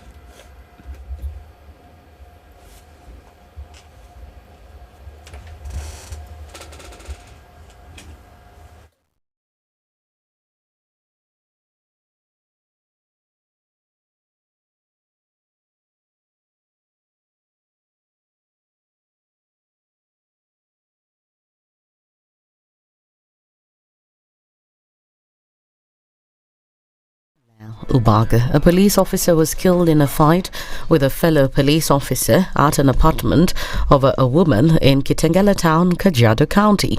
Constable Manasseh Ithiru, who was attached to Kitengela Police Station, was thrown out of the 4th floor of an apartment where he was with a woman believed to be his girlfriend. Ithiru had earlier at about 7 p.m. taken a boda to the house of the woman, which is about 3 kilometers out of the town. He was ushered in and rested with the woman for about 3 hours before the incident happened. Tension gripped Isiolo last evening after the Secretary General of the Somali Council of Elders, Mzee Idle Hassan, was shot multiple times by unknown assailants near Jamia Mosque in the heart of Isiolo town. According to eyewitnesses, the incident occurred at around 8 p.m. moments after Mzee Idile had left evening prayers. He was rushed to the hospital while in critical condition. Medical officials confirmed he's currently receiving treatment and his condition is being closely monitored. The motive behind the attack remains unclear, but Isiolo Governor Abdi Hassan Guyo linked the shooting to Mzee Idle's vocal opposition to a recently failed impeachment motion. Trans Nzoia Governor George Natembeya has urged youth to stop the habit of rushing to obtain certificates from various institutions, especially technical ones, without acquiring skills that will enable them to make a living. Natembeya said there is a need for students to balance theoretical and practical studies so that they can be self-employed and contribute to national development.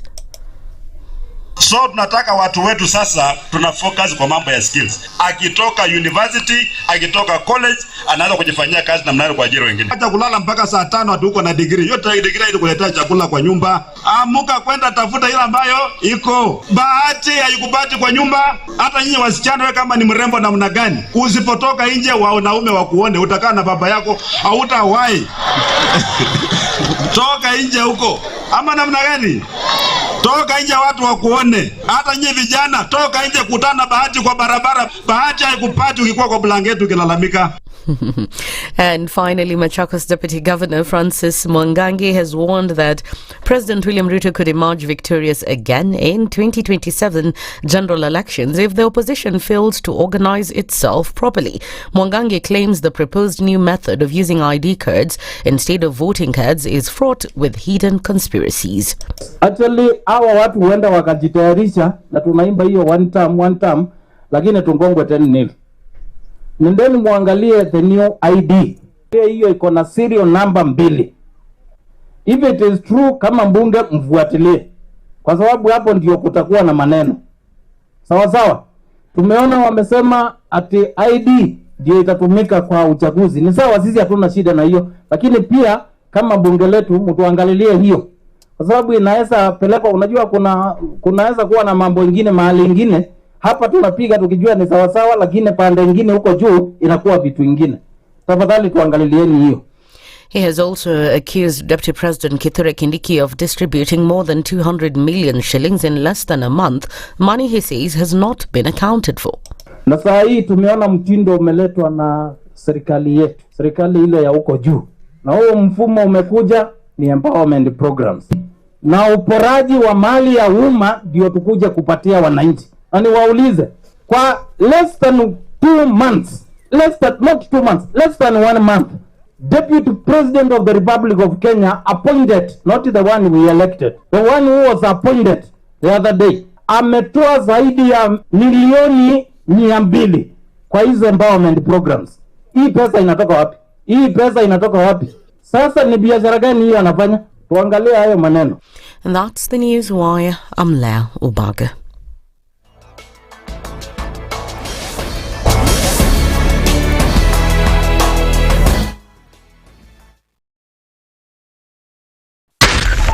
.4 Spice FM, Nairobi. One of the things that are ailing our country is negative ethnicity. You find you as a state officer, instead of thinking as a Kenyan, you think like a tribal person. Let me tell you something. The biggest problem we have had in this country is a leadership deficit. There is nothing that you are going to do in the process of change if you are not a risk taker. So you really have to pursue your vision to a logical conclusion and even be ready to step on people's toes. When it comes to the economy, you can't run away with it. They say statistics are like bikinis. They reveal a lot, but they conceal the vitals. And so government people would throw statistics at you and tell you they're revealing a lot of information to you, but it's really concealing the real vitals. We need to get out of that, because when we want to grow our democracy, one basic thing that really requires to be understood by the political class, by all of us, is institutions are critical. This is the Situation Room, the only way to start your day. Waliletea fujo Moi mpaka wakapata cooperation. Wakakuja wakasumbua Kibaki mpaka wakachukua nusu mkate. Wamekuja wakazungusha Uhuru hapo mpaka wakaenda na handshake, program yetu ikapotea, BBI ikaendelea, tukazama, tukaingia kwa madeni. Sasa mimi nimewaambia, hii serikali hii serikali ni ya mahasla. Hakuna nusu mkate, hakuna handshake, hakuna hiyo borojo. Jana nimeona wale wazee tulishinda. Ati hiyo mzee akisema ati he will not be coerced or intimidated to joining our government. Wewe mzee sikia. We have no business within our government. Hatuna haja na hatugojei wewe. We are not looking for you and we have no time. Stop saying that people can force you to come to this government. Forget about being forced or coerced. We are not interested because sisi tuko na kazi ya kufanya. Kama kuna mtu ako na namba ya William Ruto, arekodi hii video mtumie. Maisha yangu tangu nizaliwe sijawahi kuona mtu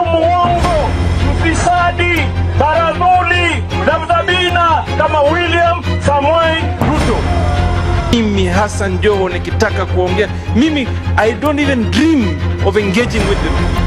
Ati huyu akitaka aje aongee sio na mimi niongee na Ruto nini? Mimi nikamtafute atanipa nini? Wilbaro. I wonder. Nilipeleka Wilbaro mimi la kimtaani la kucheza nalo zamani. We have a choice to reject over 60% of these names or give President Ruto his skunk. Apart from a few individuals who are not even more than 8, the rest are incompetent, unqualified, have integrity issues, are people who cannot deliver this country from where it is to the next level that we want the country to move in. A few moments later. I've now forwarded the name of John Mbadi Ngongo to the Ministry of National Treasury and Economic Planning. The Honorable Hassan Ali Joho, Ministry of Mining, Blue Economy and Maritime Affairs. The Situation Room, Kenya's biggest conversation. Mature, intelligent talk every morning. Spice up yourself.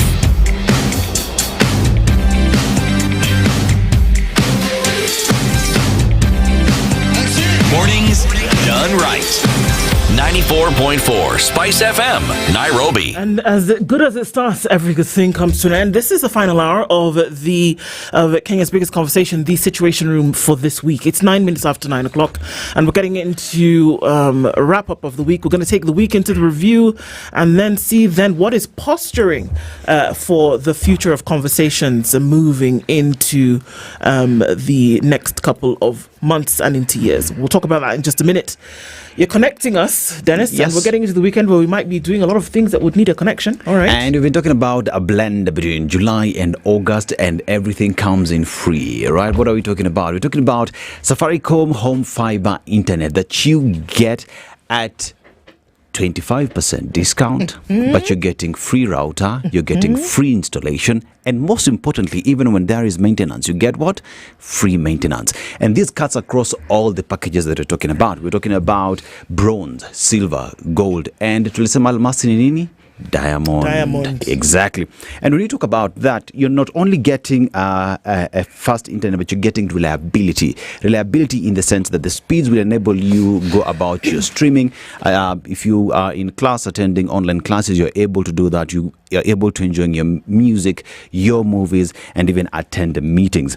Now, to get these, you dial *400# or go to My Safaricom app where you are able to get connected. Remember, this offer is valid in August, started on the 1st, still ongoing all the way to the 31st of August 2025. And Safaricom tells you feels good to be home. This is only applicable to the new subscribers. Indeed. And look into that this morning, something for you to do getting into the weekend, for you to also remember that wealth isn't just about you earning or investing, it's what you pass on. And for many high net worth individuals, legacy and values matter just as much as capital. At Standard Chartered Priority Banking, they go beyond just what the numbers are. The team helps you with estate planning, ensuring your wealth transfers seamlessly while also preserving the values that you hold dear. It's a world that's constantly shifting economically, politically, and even tax-wise.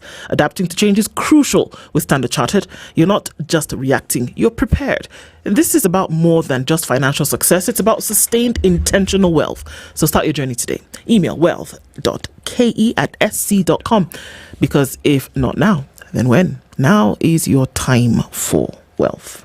Those are the conversations that we're looking to. That's the email, wealth.ke@sc.com.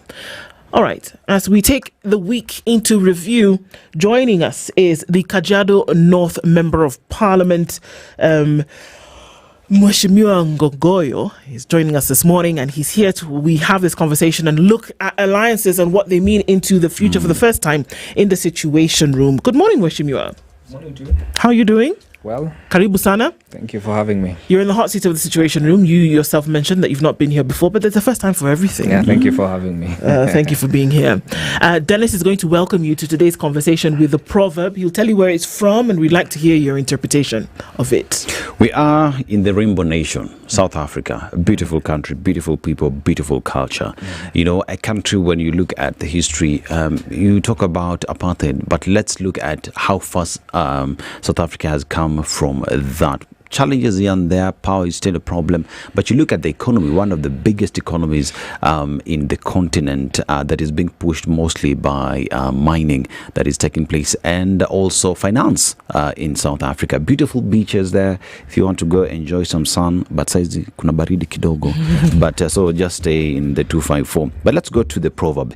You are what you do, not what you say.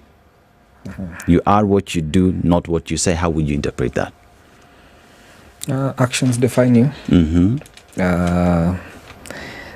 Probably what you do is what people remember, not what you said. Yeah. Easy, straight shooter. Absolutely. It's what you do, not what you said, not all the time. Right. So, Moshe, we are looking into conversations around, what's been happening over the last week. Political season has, the bell was rung on the season a while ago. And I guess the first kind of questions that we've been looking at is really what's happening. And we can look at it through a political or from an analytical eye. We can also look at it from who your alliances and around whom they have been formed, right? And want to very clearly ask questions as we're looking into about, a year and a half towards the next election. What we are seeing today, are we looking at pre-election alliances, or are we actually looking at the formation of governments that could essentially secure Kenya's future? What are we looking at? It's exactly 2 years to the next general election. Probably 2 years and a day. That tells you we are in the formation stage of either coalition or intentions to form coalitions. Naturally, any presidential campaign cannot be done near to the election. A presidential campaign begins before. And number two, even gubernatorial, you cannot expect a governor to be a governor for 1 year. For instance, in a county like Kajiado, where I come from, 5 constituencies spread wide from the border with Taita Taveta, our border with Narok, with Nakuru, Kiambu, Nairobi, of course our neighbors Tanzania at Lake Natron. So you'd expect intentions to be declared at this point. Nonetheless, the John C. Maxwell said, everything rises and falls on leadership. We have a leadership crisis in the country that has led to a number of deficiencies. In those deficiencies, remember, nature upholds vacuum. In the absence of either felt, perceived, or real threat, naturally, life would adjust to create a situation where you would feel comfortable. Because there are people who feel, I being one of them, that William Ruto should not have been president. You would find others who feel that probably they have an alternative to ideas or policies that government has. So it is at this point that you would be able to declare. It's at this point that you'd be able to talk about them. And remember, this is Kenya. This is not a private company. This is a country. So in a country, we run, and it's a democratic country, where what you say, we cross-check, we examine. We are not meant to believe. For instance, when the president says, I'm one of the best president, a doctor who has been elected, we are not supposed to take what you have said. We cross-examine, we check. Number one, are you a real doctor? Did you go to school for sure? That is the nature of democracy. Democracy is not where you come and tell people that this is what I'm going to do as a country and I want all of you to, take part. No, some of us will say no. This is not, we are not in a military formation, neither are we in a police state. We are in a democratic country where you're allowed, however good an idea will be, I'm allowed to criticize that idea. So I would comfortably... Even if you had previously made a even if you had previously made a decision to go along with this same idea that doesn't make sense now at the present time, if you made a decision to vote for the current government and somehow down the line you say, okay, well, maybe this isn't actually going in the direction that I had hoped it would once I cast my ballot, do you still reserve the right to critique it? You have the right to critique it, even more. Remember, this is an individual. He presented himself to us as a political party, then UDA. He should not have been the only candidate. There were others who would have vied. But we made him our presidential candidate. He does not meet to the standards of the party. For your information, in South Africa, the country you brought the quote from, Zuma was recalled by his political party. It was halfway, his second term. True or false? True. Just before him, Thabo Mbeki. Same thing. So, a decision to retract from a leader, probably who is deficient of a number of issues, is not a wrong thing. It's actually the nature of democracy. People would feel dissatisfied, and what you will do, what would be wrong is when you do not... why would you want to stay with a shoe that pinches you just to... because it's a decision you made, I bought it. If you're not comfortable, the wearer of the shoe knows where it pinches the most. So I take it off. So we made a wrong decision, I being one of them, who was a member of the UDA party, still a member of the UDA party, and I feel that I elected the wrong president. I presented to Kenya the wrong candidate.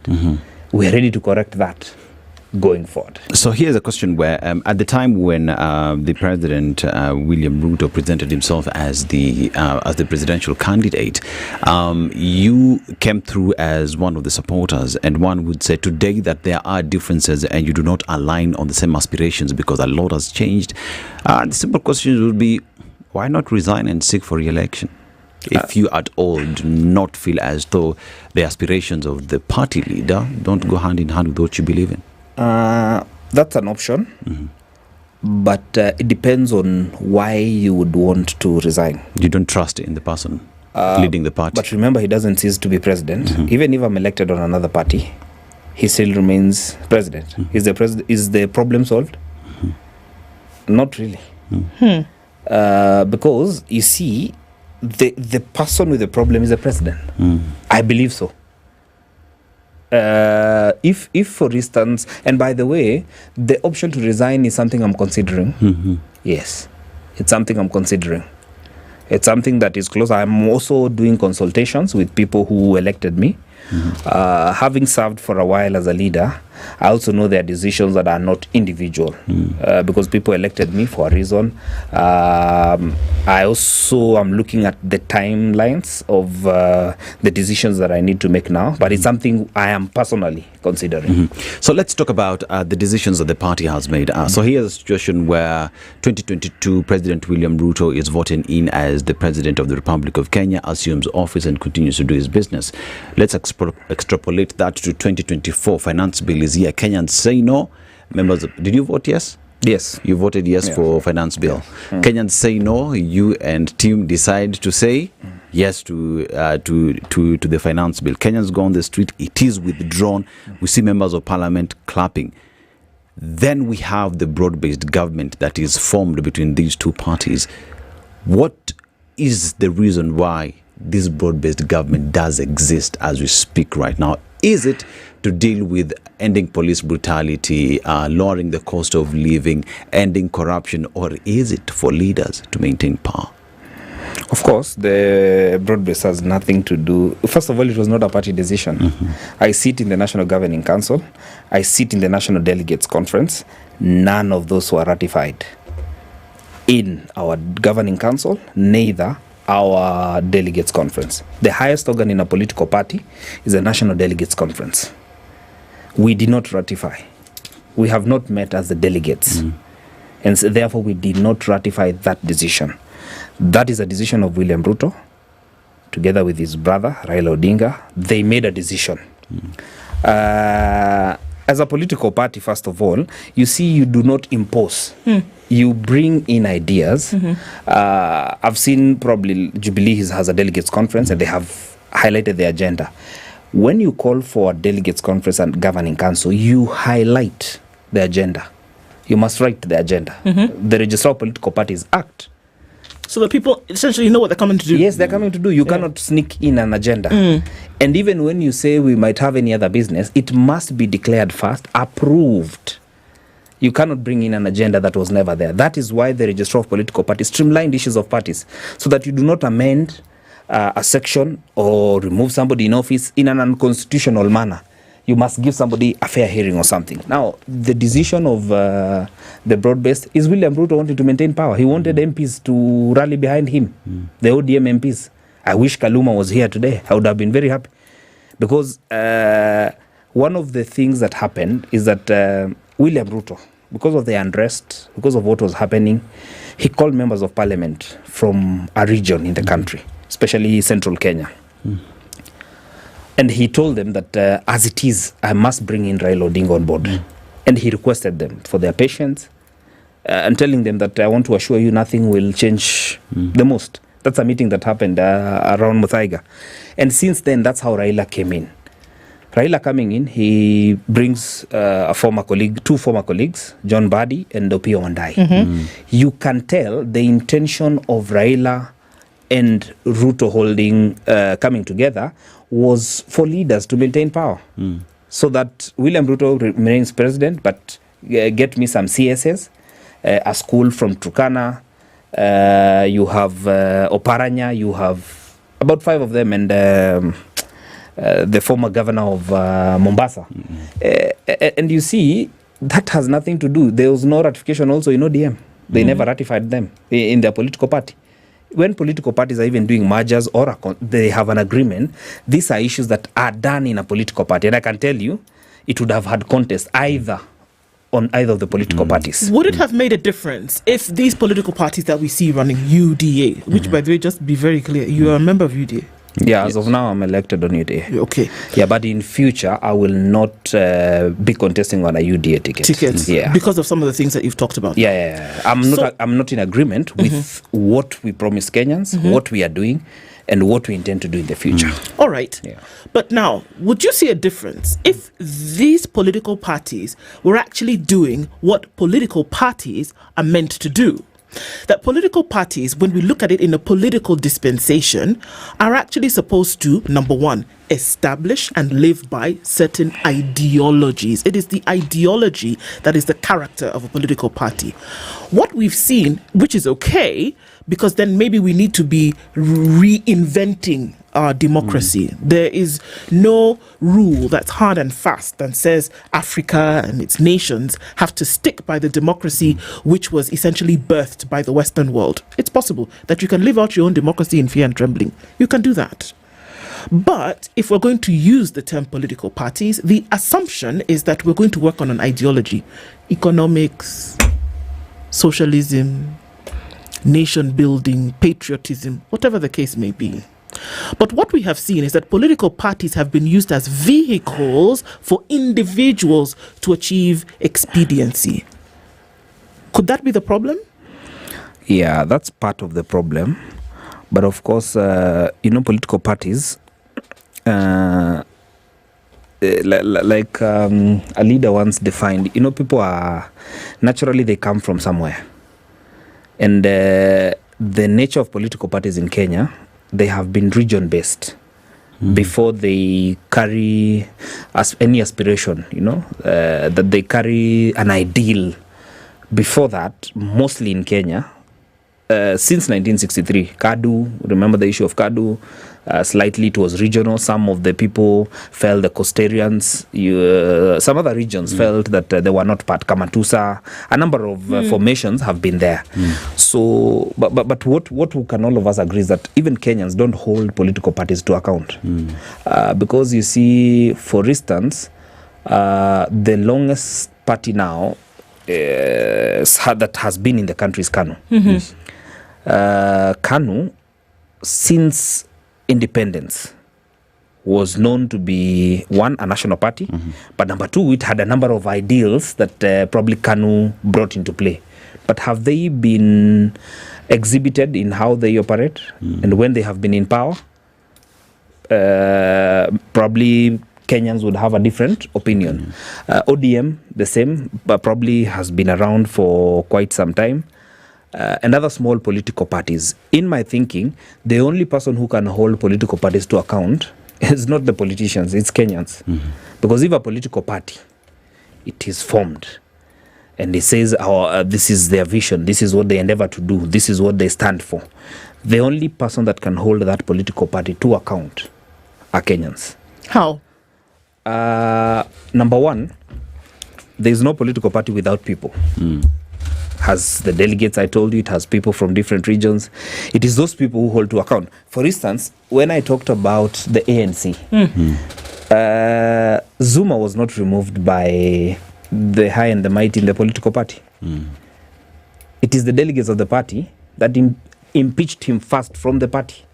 And they removed him. And then what followed in parliament was now the decision of the political party. Why is it like so? The people in CCM, our neighbors Tanzania, we border Tanzania, Kajiado borders Tanzania on the other side. Yes. I have interacted with the councillors, the civic leaders, and even the members of parliament. Their chairmen of political parties at the regions are even more powerful than people who vie. When I say powerful, they make more decisions on local issues. For instance, they still have the local authority. They make more decisions than their elected councillors and even the mayors. They even determine sometimes, for instance, if you're elected as councillors, they determine who becomes the mayor. It is the decision that is made by their CCM. According to their desire. Yes. Not according to issues. Sometimes not really. Okay. Actually, sometimes according to issues, because for instance in Ngorongoro, the crisis in Ngorongoro has made their CCM party in their civic election, they made very different decisions. They removed some of their, by the way, for your information, a friend of mine, a member of parliament called Sedeka, is a sitting member of parliament right now. He has been denied an opportunity to vie by his political party. Why? So Mchujo, the first phase, he did not even get to the nominations. They happened, I think, 3 days ago. He was sitting, but was not denied an opportunity by his political party. So what happened? The sub-county, or rather the Jimbo, what they call the Jimbo, which is now equivalent to the constituency, they agreed they don't want to be a candidate. So the other candidate who approved, I think 5 of them. So they went now for the nominations and they elected somebody to become now their flag bearer there. Why has that been entrenched? Remember, when Julius Nyerere was the president, one of the things he enshrined, it is that leadership was about people, was about the issues that people raise. And over time, they have cultivated a culture where you cannot impose to them. They hold barazas, which determine what you talk about in Bunge. They hold meetings, even budgeting, their budget process, you look at it, the DC sits in the meeting, and whatever is approved there, that is what you take to Dodoma. This it's not a very easy thing. By the way, to make people form around an ideal, push and consistently believe in the same, it's not an easy thing. It's not very easy. It's something that you have to work out. But most importantly, we have a generation also of people who are not very keen on decisions that are made over them. Okay. Yeah. So, asks the question, at what point did Onesmus Ngogoya fall out with President William Ruto? Slightly, maybe a year and a half after our election. A year after the election. Year and a half. 1 year and a half. Yes. But then again, you find that what was being pushed, the Finance Bill 2024, you voted yes. What were your reasons for voting yes for the Finance Bill? First of all, we had several meetings as a team with the president. We raised our issues, part of which I was the things I believe that I was dissenting towards. When we raised those issues, some of them, or rather even most of them, they agreed that they were issues that were sensitive. For instance, I'll just take you back so that I'll pick on two of them. There was the issue of taxing motor vehicle, so that you're paying a tax on a car that you own. And I remember the Uber people in my area, they came to me and gave me the logic of how they pick a car from Mombasa, from my yard. They are allowed to pay daily. They pay for about 3 years, 2,000 till they pay. And they convinced me that tax is going to affect them. That was one of the issues that I had a problem with.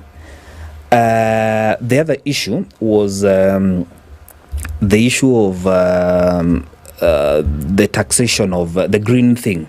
There's a green tax that was supposed to come. The eco levy. I also raised that issue because I was also approached by people who are doing in Isinya. They were doing some biashara there, and they raised that issue to me. That, amongst many other things. Now, when we went for our PG, we raised that with the president. One, he didn't like it, but he ordered the committee to absorb the concerns that members had. Most of them they removed, actually. Most of them they removed because a number of members had said they will not vote for that thing if it was like so. But the other thing that the president convinced us is that he has to get money to do our roads. For instance, he had come to my constituency, announced that we have a network of road called 65 kilometers that started when Uhuru Kenyatta was in power. And he convinced me that for me to finish your roads, I have to get money. So one of the reasons why I wanted to vote for the finance bill was because I wanted to get the roads that were started off by Uhuru Kenyatta. They were done 20%.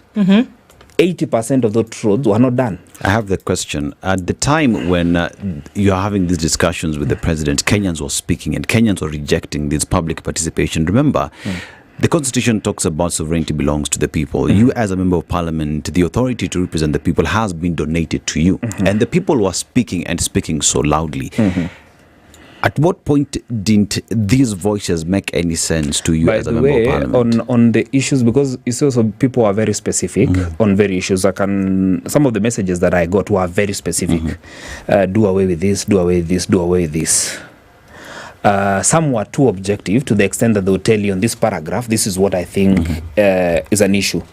But remember, even at that point, what you are looking at, there are two things. You have the interest of, I'm elected to do a certain job, to lobby for roads, to lobby for projects on water, and you balance between the two of them. But what does, if I am to do something for you, and I am informed that this will not, you want a bottle of water, and for me to deliver the bottle of water, there are two options. I can give somebody to bring to you, or I can deliver it to you directly. The channel to which you achieve something, we might not necessarily agree. But one of the things that people wanted is that they wanted contentious clauses deleted. Right? And? That is what we exactly did. Personally, on the decision to vote for that finance bill, that is what informed me. But nonetheless, they say it's now behind us. What is important now, like you said power is donated by the people. I intend to operate within that pretext. Largely because remember also, even we are bound by decisions also by a political party. We went for a PG. We agreed on what we should do. And that PG, for your information, nobody was singled out. A number of issues came up, not necessarily that we agreed 100%, but of course, that was it at that point. But going forward, you see, I would not also allow myself to be in collision with my own people. I don't intend to do so. I don't intend to do so. Let's take a break at this point. Onesimus Gogoyo is the Member of Parliament for Kajiado North. We're asking questions. All right, so we're going to go into the 2 years when we come back from this short break. And then it becomes, look, are we saying that it is really alliances for the election, or are the people and the nation front and center of these decisions? We'll come back and continue after this at 23 minutes to 10. Don't go away.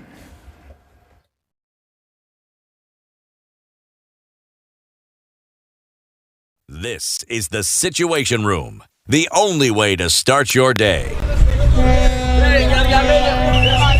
Muda, landlord amenipea deadline ya leo.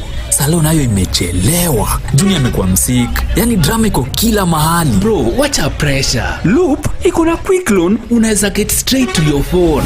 That's right. You can now sort out unexpected expenses with a new quick loan on Loop. Borrow up to 100,000 shillings and repay within 30 days. No paperwork, straight to your phone. Simply go to Grow on your Loop app and click quick loan to apply.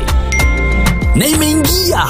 Landlord pewa yako. Stress toka hapa. It's not just an app, it's a lifestyle. Why wait? Loop it. Download Loop today. Loop is regulated by the Central Bank of Kenya. Mature, intelligent talk every morning. Spice up yourself.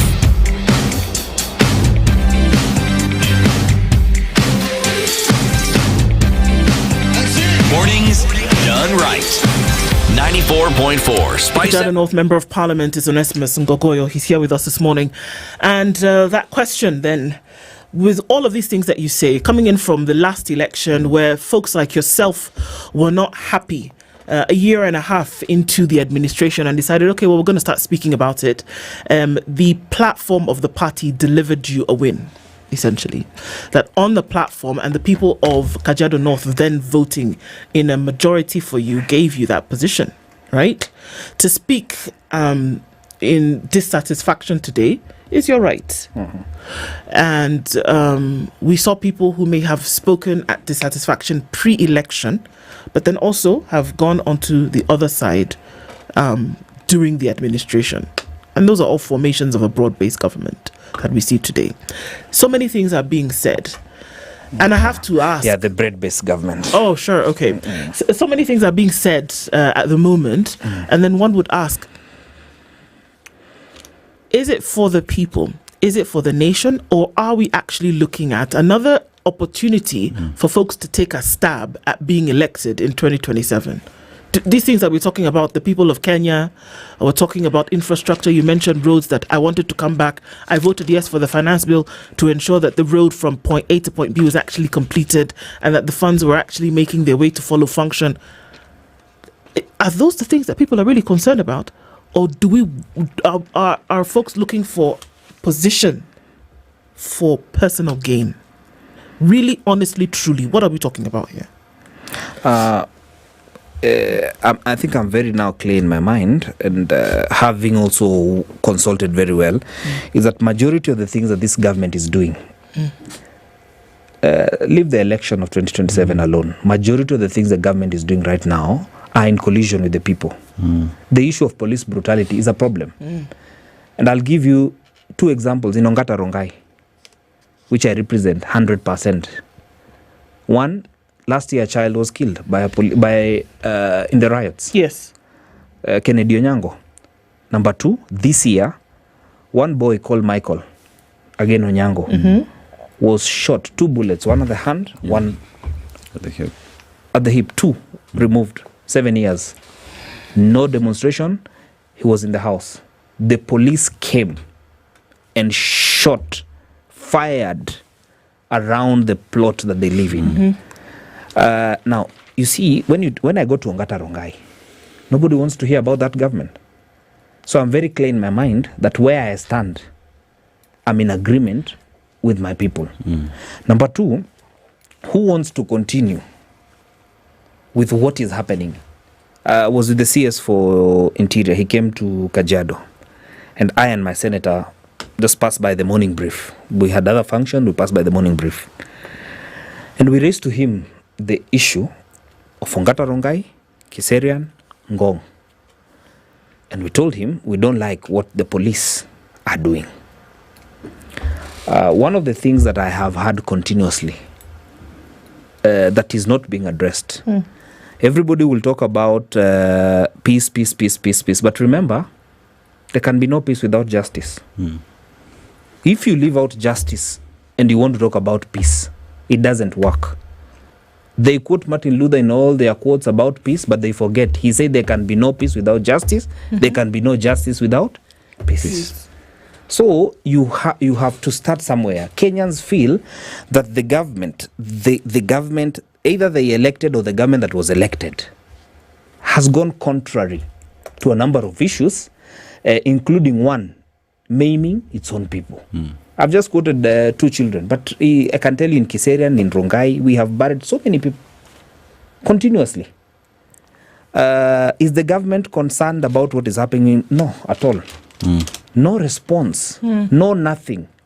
People are buried with their own money. They have done everything. I looked at the 10 points agenda. I am really looking forward to one that they said about compensation of families. I want to see how government is going to treat that thing. Because you see, this is an agenda that we must talk every day. If you want Kenyans to move out of the place that they are now, for them to feel comfortable that there is a government in place, they can only move out when they feel that the government has addressed the issues they were raising. On the issue of the commitments by the president himself, remember, he was elected on a platform that he's going to do a number of things. I come from Kajiado North. We agreed that from Bomas to Ongata Rongai to Kiserian, we shall do all that road.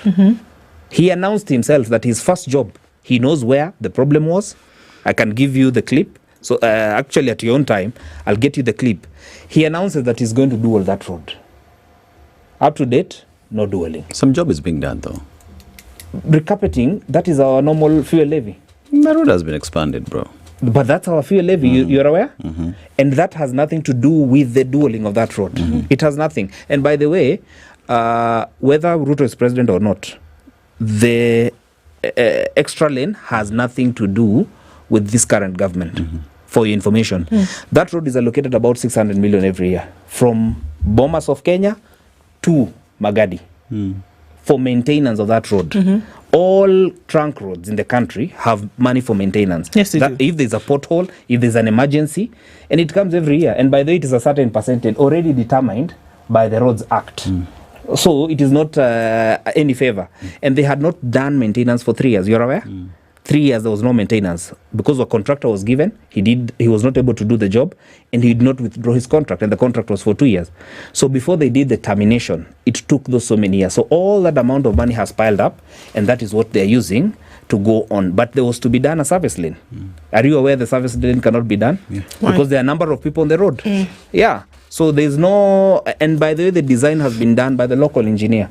So it is not a new design. What was promised was a dual carriage with service lanes, so that you're able to exit people in Rongai and the people going to Kiserian, and the exit, the dual carriage goes to a place called Kisamis, so that you decongest the whole area, and the people going probably to Kajiado through Isinya, you're able to move. I'm giving that one because I was there. I was an MC at the point where the design was shown by CS Masharia of the intentions to do all that road.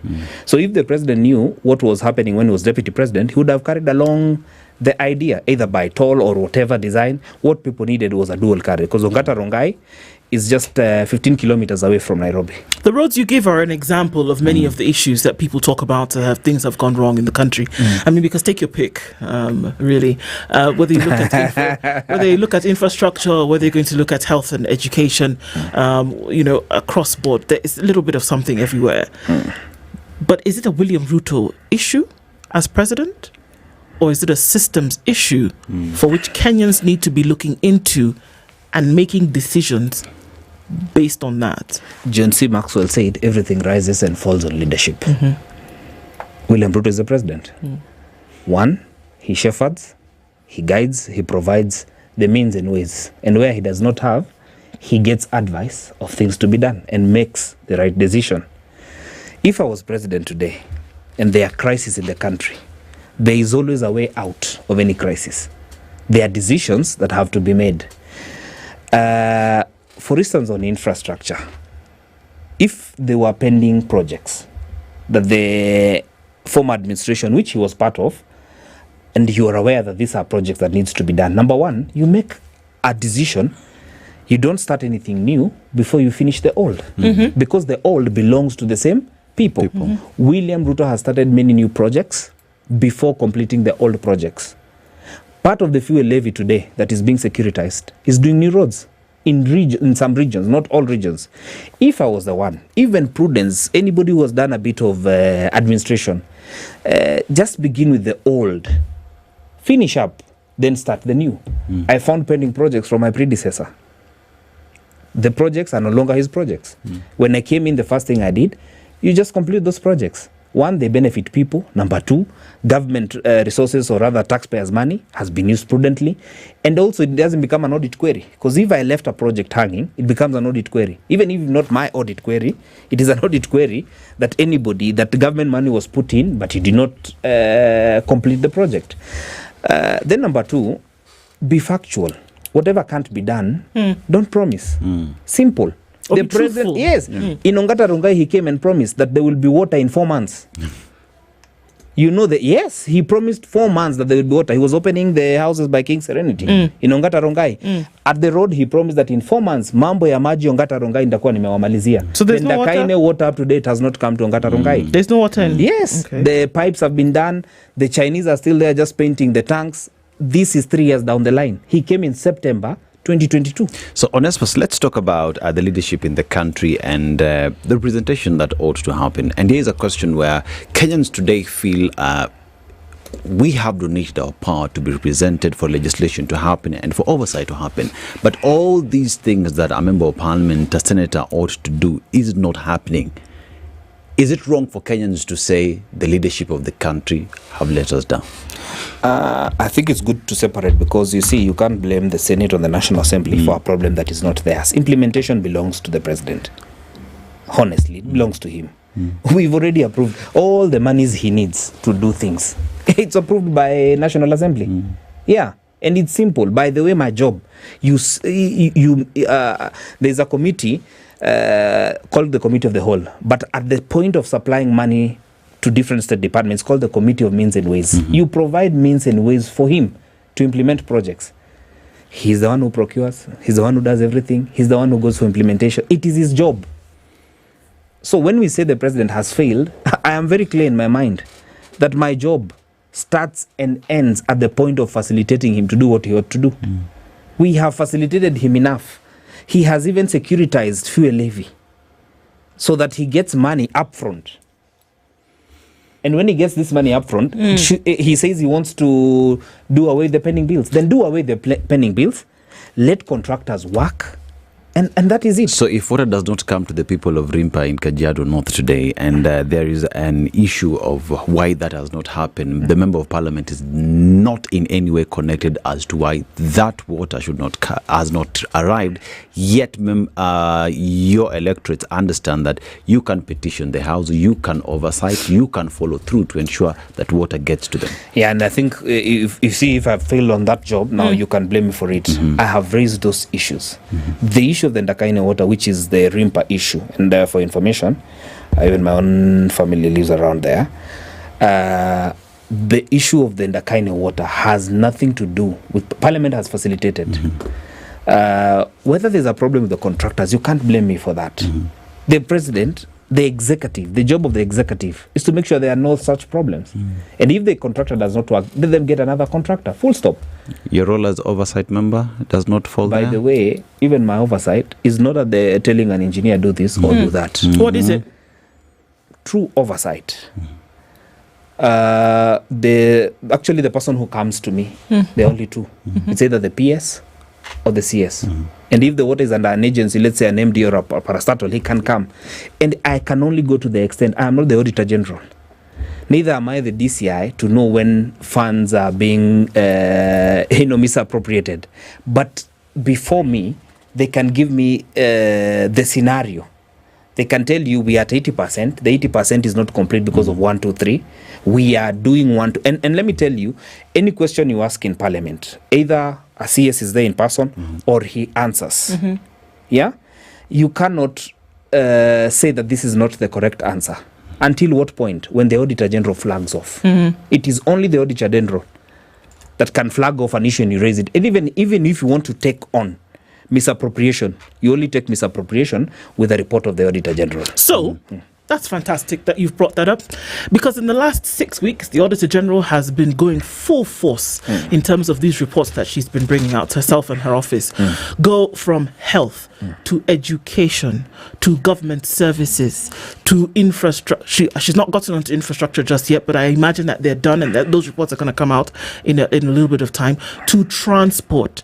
Take your pick. She's done it. Yes, She's come out and Now- she said, these are the discrepancies that we have found, but she doesn't have the power. The people who have the power Is us. are Onesimus, Gogoyo, and everybody else who sits in the National Assembly. What's going to happen with that? Two things. For instance, your newspaper today talks about the e-citizen billions trail.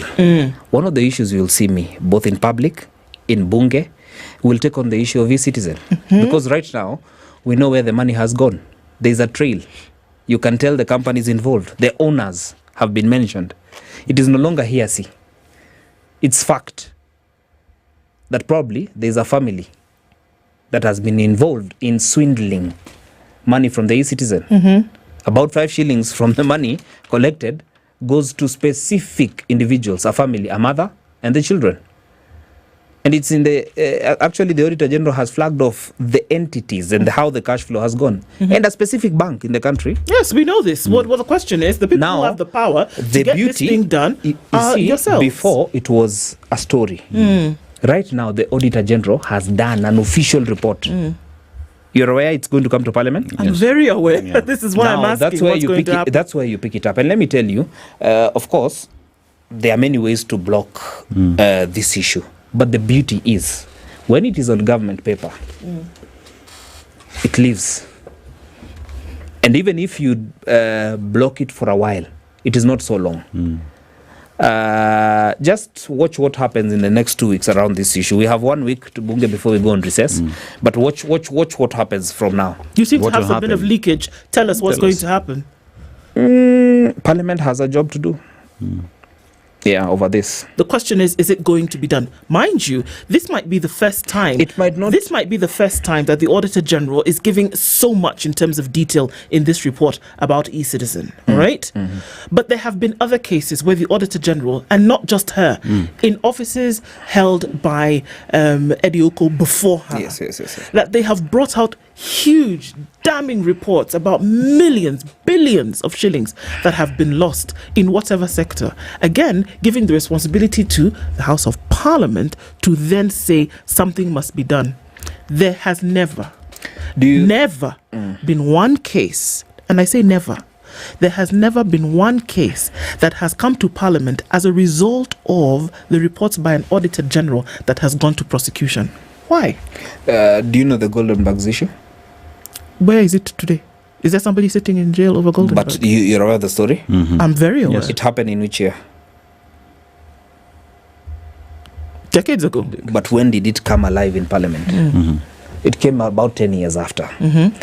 The issue of when, just hold it there. She has done her part. All it needs is somebody to run with it. The numbers might not even be there.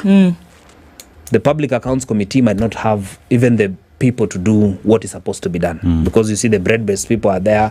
The people probably you're expecting to do, they might not do. But I've told you, leave it at where she has put it. Remember, we're also in a very open society. Very, very open. And offices, they're just for some time. Offices are just for some time. It will not be so long before there will be an issue on the issue of e-citizen. Just take it from me. So, but is it a position that with the current formation in Parliament and even in these committees, that there's a high possibility nothing much will be done with regard to these reports coming from the Auditor It might take some time, but it will be there. Okay. So what you're telling Kenyans essentially is that things are not, it's not as usual, it's not as normal, that things are going to actually be different. And the question is then, what's the guarantee? A lot of people have been bought off into the system, expecting immediate results might not be practical. Because the people who would have done this, naturally the opposition was meant to do this job. They would have been the ones taking on such an issue. Specifically the Public Accounts Committee. You know, there are specific oversight committees that deal with, especially on governance. This is a governance issue. If today, assuming it was not ODM, it would have been a different story. But because they are in the formation of this government, it might not be as you might expect. But I've just told you, remember, we're in a very open society. When William Ruto allowed his friend from Southern Sudan to operate in Kenya, do a number of things, he was flagged off by the UN. One, that there are arms that pass through this country. Probably at that point, he thought nobody knew. He was flagged off. A number of things that have been done in this country are being flagged off differently. When US made us a non-NATO ally, today, in their assembly, they are reviewing that decision. So it doesn't matter how it goes. But I've told you, at one point or the other, this issue will not lie down. The issue of e-citizen is deliberate theft. It is planned, well calculated to make sure that they siphon money. And even the governors today, I have just seen in the newspaper, they have rejected the plans to use the e-citizen for collection of money in the counties. Because this is what they wanted in the hospitals. So that you collect all your monies from the e-citizen. Remember, it has a commission, one you pay, but most importantly, it has unaccounted for monies. Even the returns that you get, not accounted for. And why use a specific bank? Why single out one bank? That all transactions must be used. Even in government policy, they have something they call approved banks, that these banks, you can use them.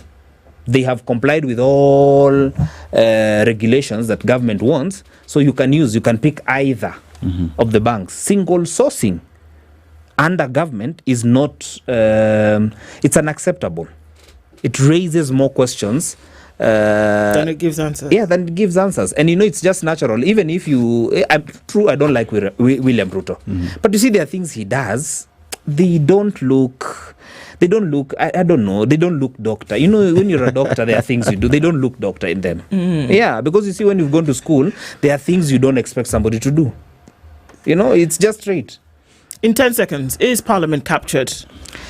Parliament is very well captured under Moses Wetangula.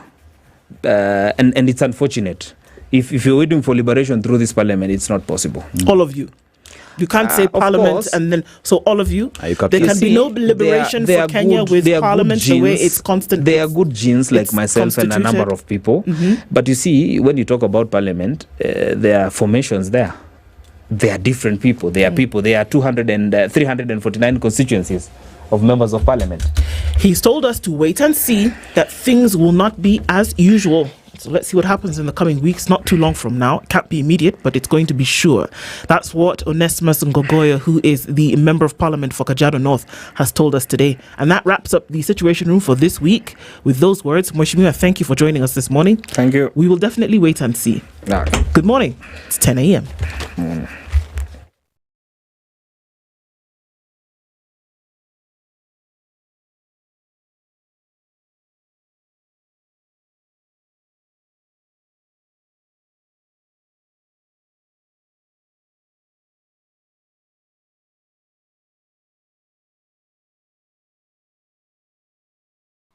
The education sector is on the brink of a major crisis as teachers threaten to strike over government plans to terminate their current medical insurance scheme and shift them into the Social Health Authority system without proper consultation. The Kenya Union of Post-Primary Education Teachers insists that